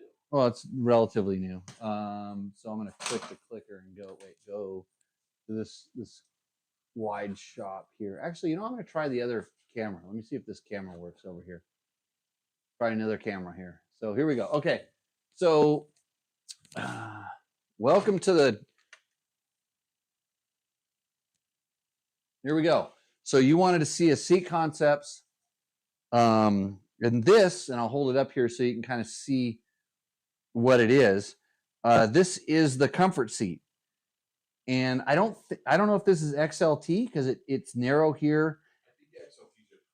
They get really wide back here. They're kind of fatter. But the reason I used to think this was so. Do I want to use the word dual sport? No, dual sport. But if you start looking at like factory rally bikes now, what these guys are running, there's something called gull wings, and they're actually not up at the top part of the seat, but they're kind of down here on the lower where it kind of catches you. So this is good for sitting your kind of fat ass down. And then it's here, so it's a little bit narrow, you know, if you want to get your thing down. But this is their cover. This is because they don't make a complete seat for a Husaberg, so this is put on top of a stock seat pan. Here, let me pull it. There we go. I don't want to do this because they're wonderful to take off. But so this is the stock Husaberg seat that I just popped off. Notice that no tools. Husaberg was possibly the best bike manufacturer known to man, besides Yamaha. And so anyhow, that's your seat. It kind of depends on how aggressive you're getting with your riding. This really helps. And I didn't like this before, but for off-road riding, anything but extreme enduro, I'll go with this kind of seat. When you kind of see this shape, this doesn't bother you when you're riding, but it catches you when you really accelerate hard. And if anybody's ridden a Husaberg 570, I hate to bring this up on this show. This motor makes a lot of power. I mean, we're talking like lots and lots of power on that particular bike, everybody. Just so you know. So hopefully that answers your question, whoever that was. We're going for people are still trying to get the numbers down. Has anybody? I always like my controversial questions. Okay, controversial questions. So you like special segment of the show, but we should probably have some. Hold on, what kind of tequila should we have right now? Now that we got this camera out and it's working. This camera broke on the last show, so I'm kind of happy that it's back. Our next bottle of tequila. There we go. Then we'll try this one. We're not killing. This still has a lot left in it. So okay, back to the questions. Oh, anyways, so my question here. So you like the Seat Concepts because same reason that a lot of people like it, right? So you get the cushion, you get the narrow up front when you stand up, but you also get a little bit of that like calf grab, knee grab. Like I'm taller, so my calves kind of run right about there. Yes. Well, do you like steg pegs? No. No. Didn't figure. Because it's funny because the seat, since it's soft, it's adjustable. Because I can be loose with my legs and then I can clamp on it at a bunch of different positions. Where the steg pegs for me, especially when I'm going down a steep downhill, I can no longer grab them. They don't work. Yeah, and people are like, well, why are you falling off the back? I'm not falling off my motorcycle. When I grab my motorcycle, I'm trying to hang on to it. And when I grab onto something, and especially on downhills, I'm kind of going over the bars sort of thing, or I don't want to fall forward. So the seat with it being wide back there, but most of the time it's for acceleration.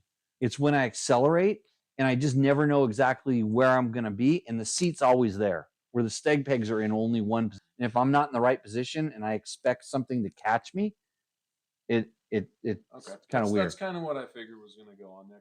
The steg pegs, if you put the bike on the stand and stand up on the bike and grab a hold of it and go, I'm accelerating hard, they feel awesome. You're like, oh man, if I'm in this 1 out of the 500 positions I'm going to be in today, right, they feel awesome. The 1 out of 500 positions, exactly. Yeah. Okay. Let's see if we have if anybody's got was Ron close? Ron was close. Yeah. No. Only one guess, by the way. Jake's there. Oh, you know what? Jake reminded me. We've got to do Roosterendo. Oh yeah. Everybody's favorite segment. I was gonna send you one. That's why I asked you today. Oh yeah. Well, you didn't, and you lose because of that. Yeah. So why don't you do your job for that thing? By the way, the show brought to you by fine companies like Bulletproof Designs, Yamaha, Dirt Bike Test. This is the company that brings you all this stuff. There is Fasst Company. What else helps us out here? Scott's Performance helps us every once in a while. Climb. Couldn't do this without Climb. I'm not wearing any Climb gear right now, which is really strange in my world. Yeah, and still need to ask you for codes. Yeah, I got a code for you. Yeah, if you want a little discount, just email me. We have a lot of discounts around here. Is BJ sporting a mullet? Oh yeah. Yeah, there's a mullet there. There's a nasty one back there. Yeah, it's not as good as Ricky's. Hardly even noticed it. I've never seen you taste Herendurus Selection Supreme. I have that, Victor. I do have that in my cabinet over there. Let's see. Our Ranger saddlebags act like steg pegs, and that caused me to endo going down this nasty downhill since I couldn't get back. I hate those things. The saddlebags or steg pegs? I don't mind the Wolfman engineering ones, the kind of low pro. I'm sure there's 10 pairs around here somewhere, but I don't mind those too much. But if I'm riding a bike like that, I'm not. I'm looking for a bike that has some of the stuff on it. It's kind of like the dual sport, adventure bike. So I go between the Wolfman ones and the Giant Loop ones, and they're a little bit different in positioning. The good thing with the Wolfman ones, they're more adjustable. You can actually position the bags where you need. And by the way, if you have some questions about I'm a big rider and I want to know how to set up my bike as a big guy, ask John. He's gone through all the stuff, and he's one of the best people to explain it. Like, he doesn't just go down, I need bar risers and I need low foot pegs and I need tall seat, all this stuff. But I did tell you I wanted to try out some low foot pegs. First time in my life I was going to try them. Hey, I'm the perfect size, and on certain bikes I go to low foot pegs because it enhances the handling character. So but if you just go to a low foot peg, you could completely screw up a certain motorcycle. So I mean, you also miss what you're looking for by not trying what you have. Right. Yeah. Different things.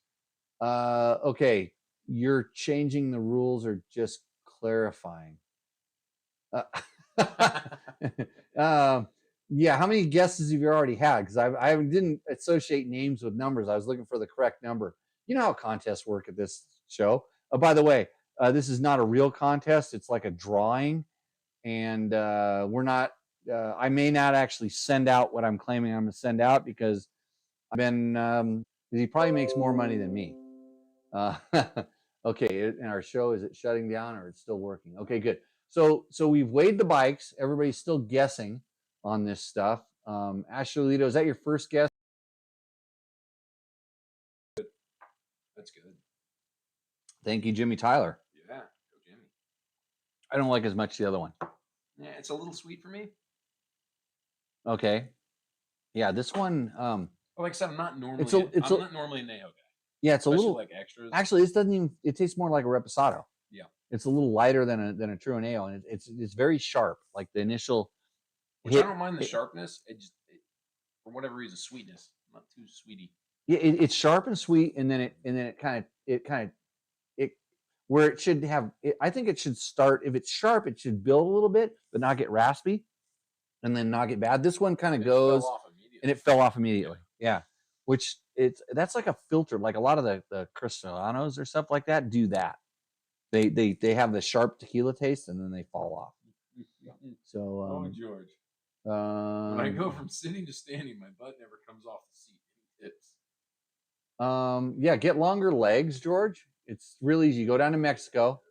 You go to Mexico, and there's a Clinico, and you can add some legs. Yeah, you know where they add that to? They get some femurs off of cows, and they just cut them in and set them in. Yeah, they add it to your femur. Yeah. 10 out of 10 would not suggest that. Why didn't you get shortened? Wouldn't have been a bad idea, but yeah, they would have had to go on the other side. Wasn't the right time. Show's getting glitchy on your end. Well, according to my thing right now, we're streaming just fine. There is lightning outside, but that just became a problem. Like this is the problem with this show is I want this camera to work. I need to buy another camera. So donate to us on YouTube's or FaceTimes or whatever it is. Support us on the platforms, and when you buy stuff through our links, or when you're buying something we talk about in the show, let the company know that we sent you there, because otherwise, this is my penance for all of the all the cool stuff you've done, all the dirt bike sins that I've had. I'm doing penance by doing the show for 2 hours. I only have another 20 minutes to go. Yeah. It's 2 hours every Tuesday night. This is unrelated to you, I believe. But I think it's Joseph. Here, scroll up a little bit. Give me okay, Joe. Give me a slight scroll. Joshua, I'm 6'5", 300 pounds. Any tips? 6'5", so he's a little bit taller than you, inch taller than you, and 300. What do you, John? Go step on that thing right there. Anyways, you're John, just a little heavier. John, go step on that thing right there. I just want to. I'm gonna evaluate here. Mind you, I haven't done anything in 2 months. So. Watch how agile this guy is when he goes over to the camera. I'll see if the other camera will catch, the wide shot will catch him over there. There he goes. He's stepping on this. Don't break it. Okay. Cat's impressed. 262. That's not bad. Yeah. Yeah, you're a little bit less than an XR150.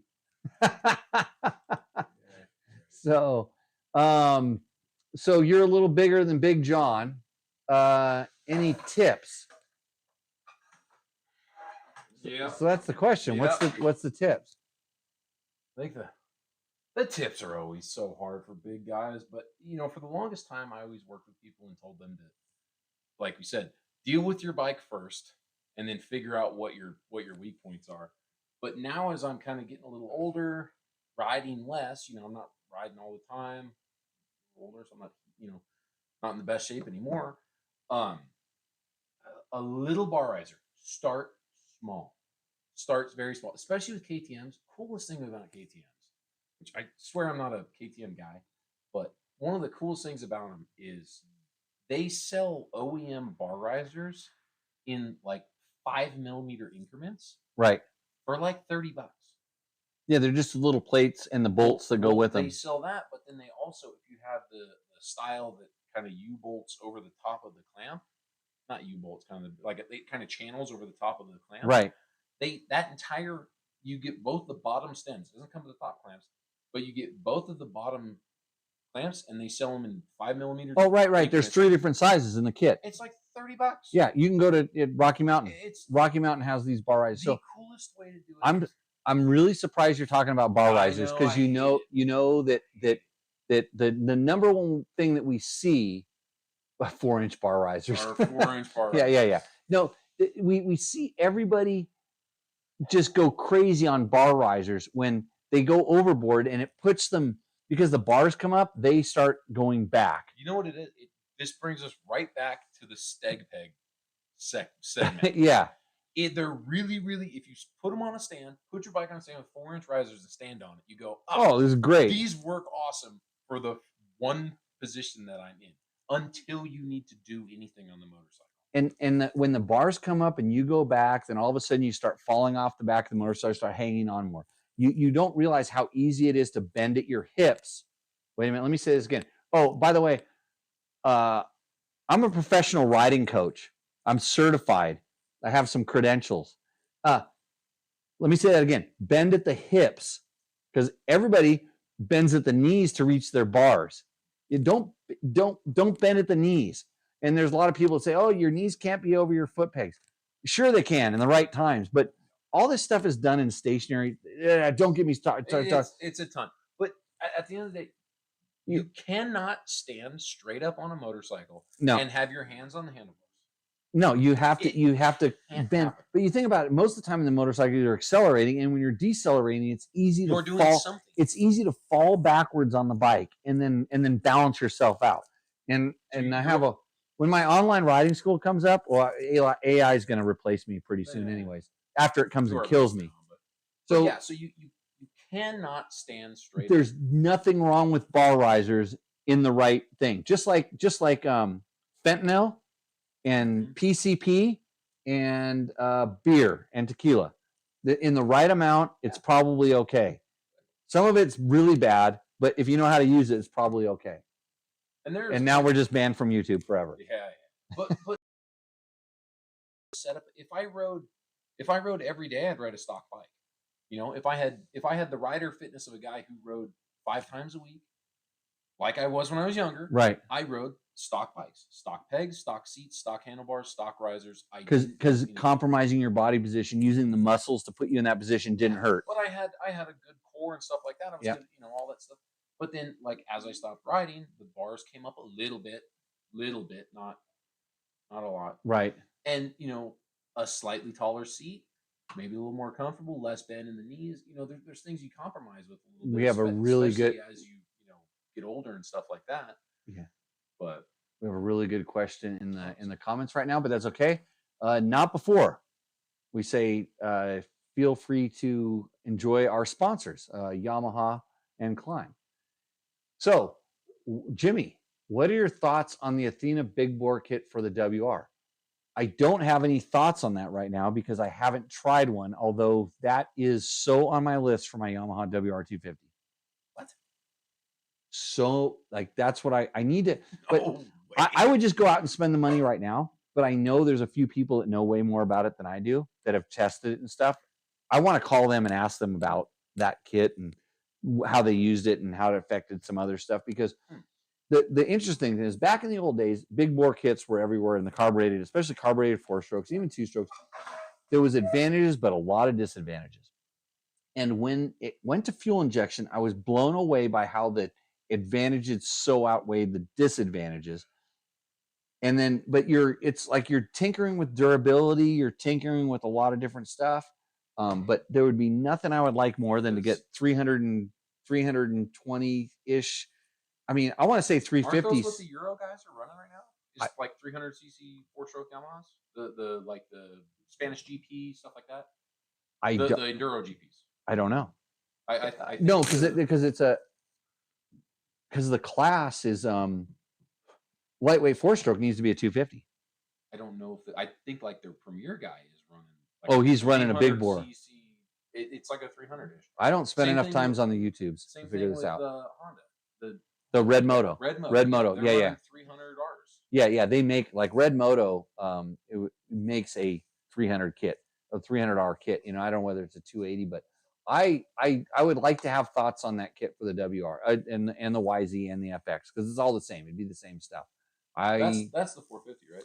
So what? No, that's 250. Oh, no, 250. Yeah, it's 250 behind the Husaberg, shadowed by the Husaberg. So that's something I want to do. But before I do that, I'm going to get it working as good as I can as a 250. I'm going to I got a pipe coming from FMF. It's a little bit different, something that we've tested before. I asked them to build this kind of strange combination of inserts and stuff, so it keeps the sound down, but it adds some rideability, because you can put a beluga muffler on that thing. Like right now, it has the FX muffler. The my WR has the competition ECU and has the FX muffler, and it's the power is too quick, too short, doesn't pull long enough on top. I thought the stock Yamaha and so was the creme de la creme. Isn't that what everyone says? The stock? The internet. Oh, I don't know about the internet. Oh. I don't read it. So I have an FMFQ, and it helps it a lot. But I've ridden another version of a cue that does something different, and so I want to try that, and then I can build some maps because it's amazing what you can do. By the way, Yamaha, sponsor of the show. If you buy a Yamaha, you can go on your phone, and even if you don't have a Yamaha right now, you have a phone, you can get this app. It's the Yamaha Power Tuner app, by the way, and I have it right here on my phone. I don't know what my Apple phone just did, but I'll find it's right here. Yamaha, look at that. Yamaha reconnected, although we were in deep shit. I imagine that thing more horsepower than the other 250. Right? So anyway, so the idea is I'm gonna take that app and play with it and at a time, one thing at a time, kind of just stepping stones. And I am going to go to a 300 kit on it or whatever, 280, whatever they have. I'm going to try that at some point. But I'm going to talk to some people who have done it because they are smart, the people I know that I'll talk to, and they'll prevent me from going down rabbit holes, or they just guide me in the right direction, and then it's even better. And when I know, I'll let you know. I'll do a thing on it. Mr. Smithers says, out here, stock is best. 450 big bore kit is a mistake unless you know how to jet the carb very well. And cranking it over is harder on the battery and starter as well. Okay, so 450 big bore kit. I'm not sure what we're talking about. And this bike does not have a carb. It has the fuel injection. In my Yamaha app, I can jet it right here, and I know what I'm doing. By the way, boy, howdy is a lot. I did drop the needle on that 50. Oh, who told you to do that? Yeah, some guy. The plug was perfect, man. It was so everything felt good. Okay, all you guys that read spark plugs, to all you guys that read spark plugs, there's a freaking method to it that you don't have the time or the money to do. Yeah. Like there's a spark plug reading method, and I could explain it because I was taught by some really smart people.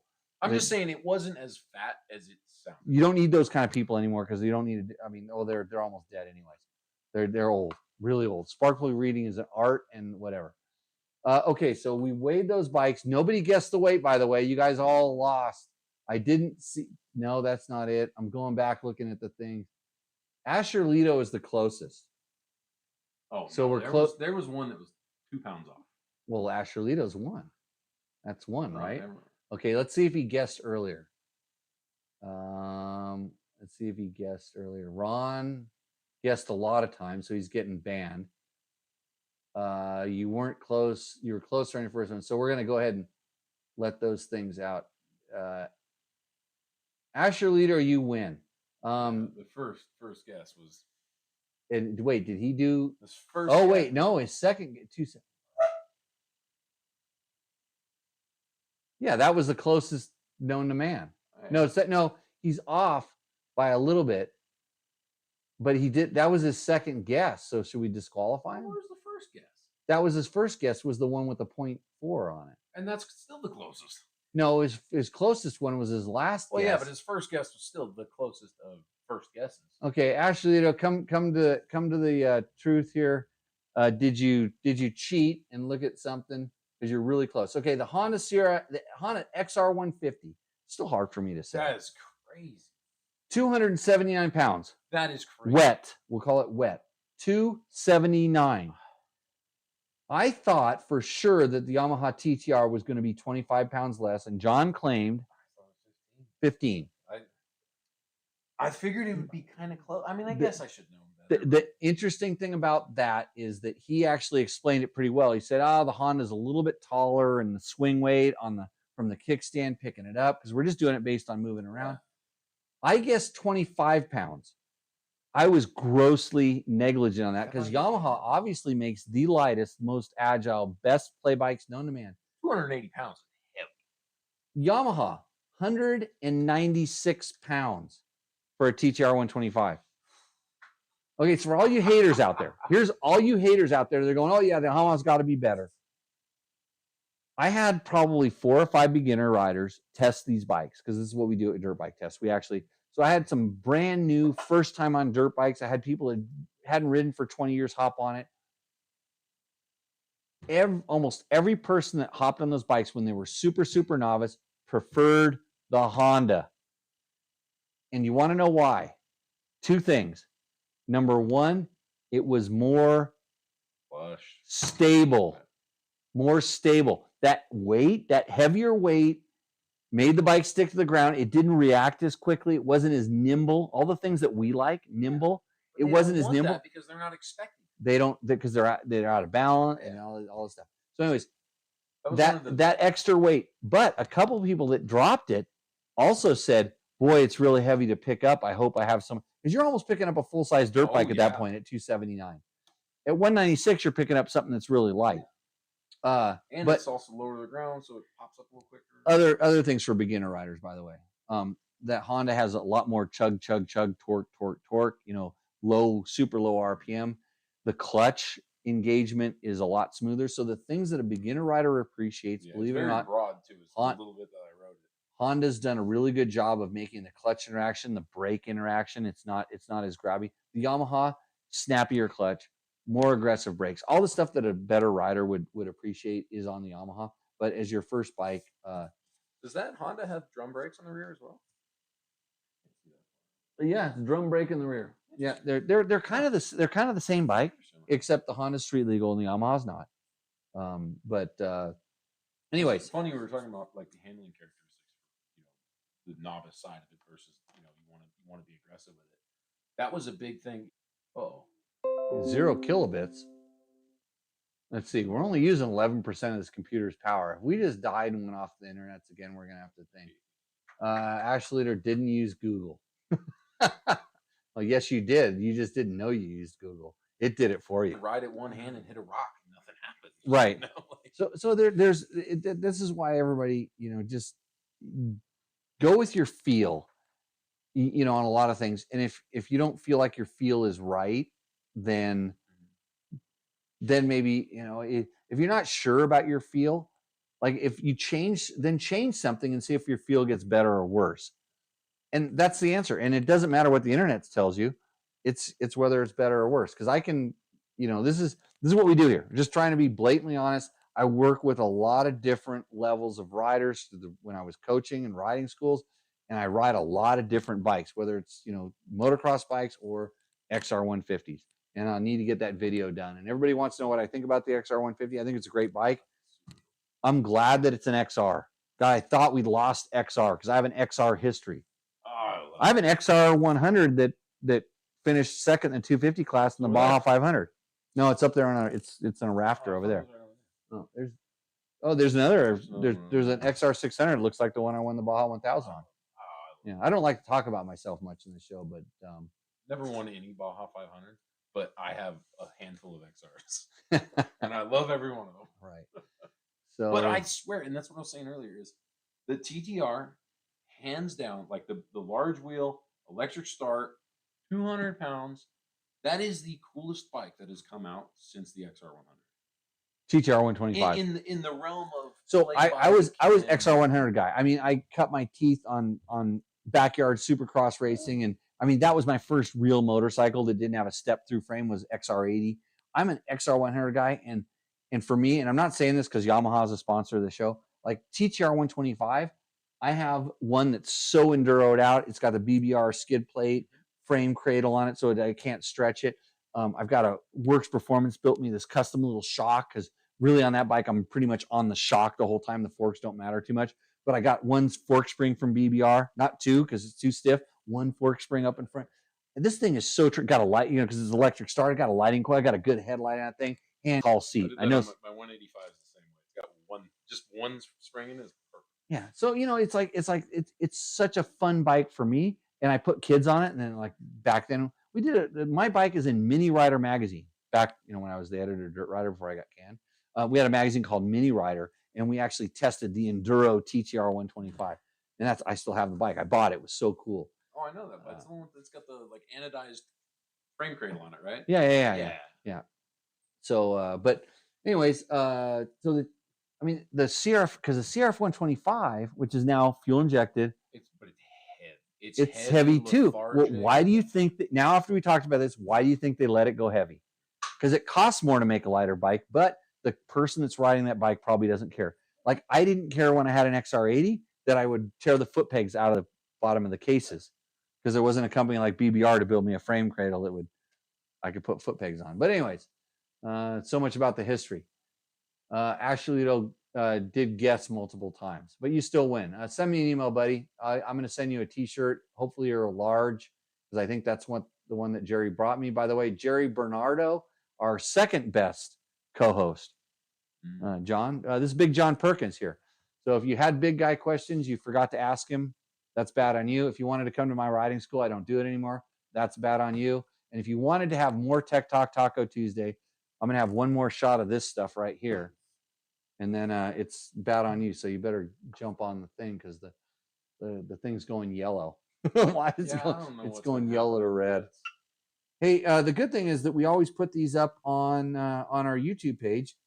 It may take a couple weeks because it's a lot of work to edit and get them up there. If you like, that guy. he didn't like motorcycles that much. I need to find, if you want to be a producer on this show or come out here and fix dirt bikes. I got a lot of bikes. You want to work on Husabergs? You'll probably want to commit suicide, but you will have touched one of the most powerful motorcycles. What do I do that I won? You couldn't type fast enough. A T-shirt, a fuck you T-shirt. Email me. Oh, what do I do now that I won? Oh, we got to do Roosterendo. Yeah. Shit, quickly. I'm ready to do Roosterendo. Hold on. Roosterendo, brought to you by Takamoto. Yeah, I got it here. It's all going to come up on the screen. So if you want to know Roosterendo, it's brought to you by Takamoto. They give the winner of Roosterendo, which we decide with help from our audience. We decide the winner. It's the bike that gives us the most satisfaction. We have 2 entries this weekend. So it's a 50% chance that you're going to win if you're on Roosterendo. So you send it in. Lucky I didn't get mine. Send in a picture. Listen to us comment. Watch some old episodes if you want to know how we judge this stuff, and it maybe could help you win. But here's what we're going to do. I've got to call up this. Oh, really? My Gmail unverified me? Wait 1 second. Expecting good things here, Jamie. It's going to be really good because I had them there. It's going to come back to life. Okay, good. They came back to life. It's working. The little thing is spinning, by the way. That's why I'm going to have another sip of this Carmisi tequila. Okay. So this is an interesting one. This is an interesting one. It's going to come up on the screen. So you are now looking at Wyatt. Wyatt. 11 years old. Yeah, Wyatt. I need to open up another browser here. So 11-year-old kid on his YZ85. He says he has stock handguards. Let me close it down. I'll read it for you here real quick. My name is Wyatt. It's Wyatt Christie, and I'm 11 years old. This is my 2025 YZ85. It's all stock besides the handguards and a skid plate. I like to ride in the mountains and in the desert. Okay, so this is Wyatt. Do you see a skid plate? He said skid plate. He said handguards. He's not. handguards and skid plate. I mean, I'm always curious about the guys that are lying about their bike. Sometimes I want to check. I want to check. Come on, John. You know me. Okay, so it's better than a shot in front of the garage. As a guy who has too many kids right now, the spelling was pretty good on that. Do you think he knows how to use spell check, or did Dad write it? I don't know. Okay. 11, I'd say it's fake. I don't know how kids write these days, but Wyatt looks like he's riding in the desert here, and I see the mountains up behind him. It's good. I want to go riding right now with Wyatt. I want to go rip around. Actually, I want to put Wyatt on my Husaberg 570, and I want to take his YZ85 because I like riding Yamahas. I would hold that thing wide open. Does that thing got big wheels on it? No, it's standard. It looks like standard wheels. But Wyatt, we like your bike. Love it. Absolutely. We're a little suspicious because Wyatt's dad won 2 weeks ago. With a Yamaha? Well, no, I don't remember what he won with, but Taco Mike's been a little busy, so he actually hasn't got to his $100 gift certificate yet. This is brought to you by Taco Moto, by the way. Important. So we're going to go to our next. There's just okay. I don't know what it is about that. The 85 and the 65 when they came out with that bike. They look good, don't they? Oh my goodness! It's like the scaling of the shrouds. Yeah, looks so much better than it does on the big bikes. Are you just saying that because I do have too many kids, and I will be buying Okay, so hold on a second. This is a question just came in. Hi, Jimmy. My girlfriend showed me your brand and I wanted to reach out. I hope this is the right address. Okay, it's the right address. The reason I'm asking is our AI ad creative system will add 300,000 a month in the next 4 months or you don't pay. Here we go again. If we don't hit additional 300K a month, you will not be charged. If you want explainer, sipper, respond creative, I'll send it over right now. So best, Claren, Nice. where Claren If you Finn, start accepting his girlfriend. So his girlfriend, my girlfriend, showed me your brand. Where are her naked she pictures? sounds cool. Yeah, I want to see Claren. Hold on, let me respond to this right now. Reply, please. PLEAS. Please send nudes. Nudes. Okay. Send. Be cautious with sensitive information. You think they're going to judge me because I just asked for nudes? I don't know. Get better email addresses. Okay, I don't good. get any. Okay, so I just did that live on the YouTubes. Thank you for reaching out. Okay, so back to Rooster Endo, everybody. I Okay, don't even care that Yamaha still sells brand new bikes with black pipes on them. Michael Lechner. OEM pipes. Yeah. They're still so cool. Okay, back to Rooster Endo, everybody. I just took care of my Sorry. my thing about your girlfriend. So this is his 17-ish Husky. let's see, I'll get you back to what we're looking at here. Is the long list. This is what we get, everybody. Look at all that information. It's Michael Lechner Jr. This is my 2014 Husaberg. Wait, hold on. Well, hold the horses. He said Husaberg. It does say Husaberg. Look at that radiator shroud. Son of a bitch. Isn't that the Husky shroud? Shut up. It says Husaberg. Okay, Don't beat on this guy. Husaberg TE250. Yeah, it's the No, that had to be like the last year. there's coyotes running around the neighborhood, so just don't worry. I bought it used and it was completely clapped out. The previous owner took all the magnets out of the fork. I took the magnet out of the fork brake. So who knows how many hours it actually has. But it shows from Matt. So it shows 480 hours and almost 6,000 miles. I did a complete engine tear rebuild in December. It was a huge undertaking because I am not a mechanic and I had nothing but YouTube and factory service manual. So you wonder how he found us. Yeah, he probably came across us ding dongs on YouTube. So I've done it to make this my bike, and the build list is as follows. Okay, I'm going to scroll through here and mention anybody that's a sponsor. Tusk, Bulletproof Designs, rear chain guard. That's a good thing. Did lots of other things. Wrong seat. I have the same pipe on my bike. Okay, engine. He's using some Pro X parts. I've used some of those. They're all really good. Some all ball stuff. Use that. It's all been good. And now the cats are gonna go mate or something like that in the background. I built a really okay. So here's the thing. I hope it roosts now because it was an endo when I bought it. Also, yes, that's a green stripe. He started riding at 39 and I just turned 41. And here's the important part. This is why I wanted to bring this up.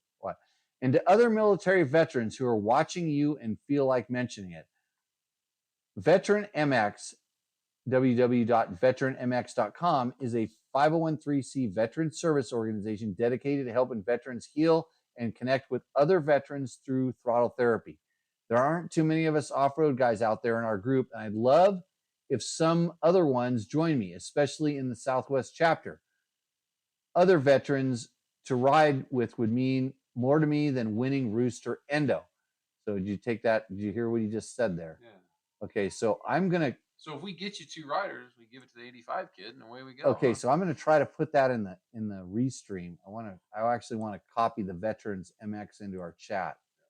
I'm really trying right now with my Okay, there I got it now. Look at my skills here while trying to maneuver this mouse. No idea how we have so many frames dropped on each. Well, it's okay. So I'm putting in the chat. So if you're wondering how, let's see, paste, copy. There's Veterans MX in the chat. By the way, number one, thank you for your service. Welcome home if you were overseas and doing other stuff to allow us the freedoms that we've had to enjoy. Super stoked. Your bike, since it's a Husaberg, is awesome, but I have some questions. I have some issues. I think it's a Husky because look at the shape. No, I don't remember that far away. Yeah, look at the shape there. I don't know if they were doing that in Husaberg. It kind of looks like they did it right there at the end because they had. I want to say Husaberg had a big, like a big relook update right there at the end, and then they immediately went out of business. Went out of business. Okay, so because the radiator shroud definitely has that Husaberg cut But I think in it. that's just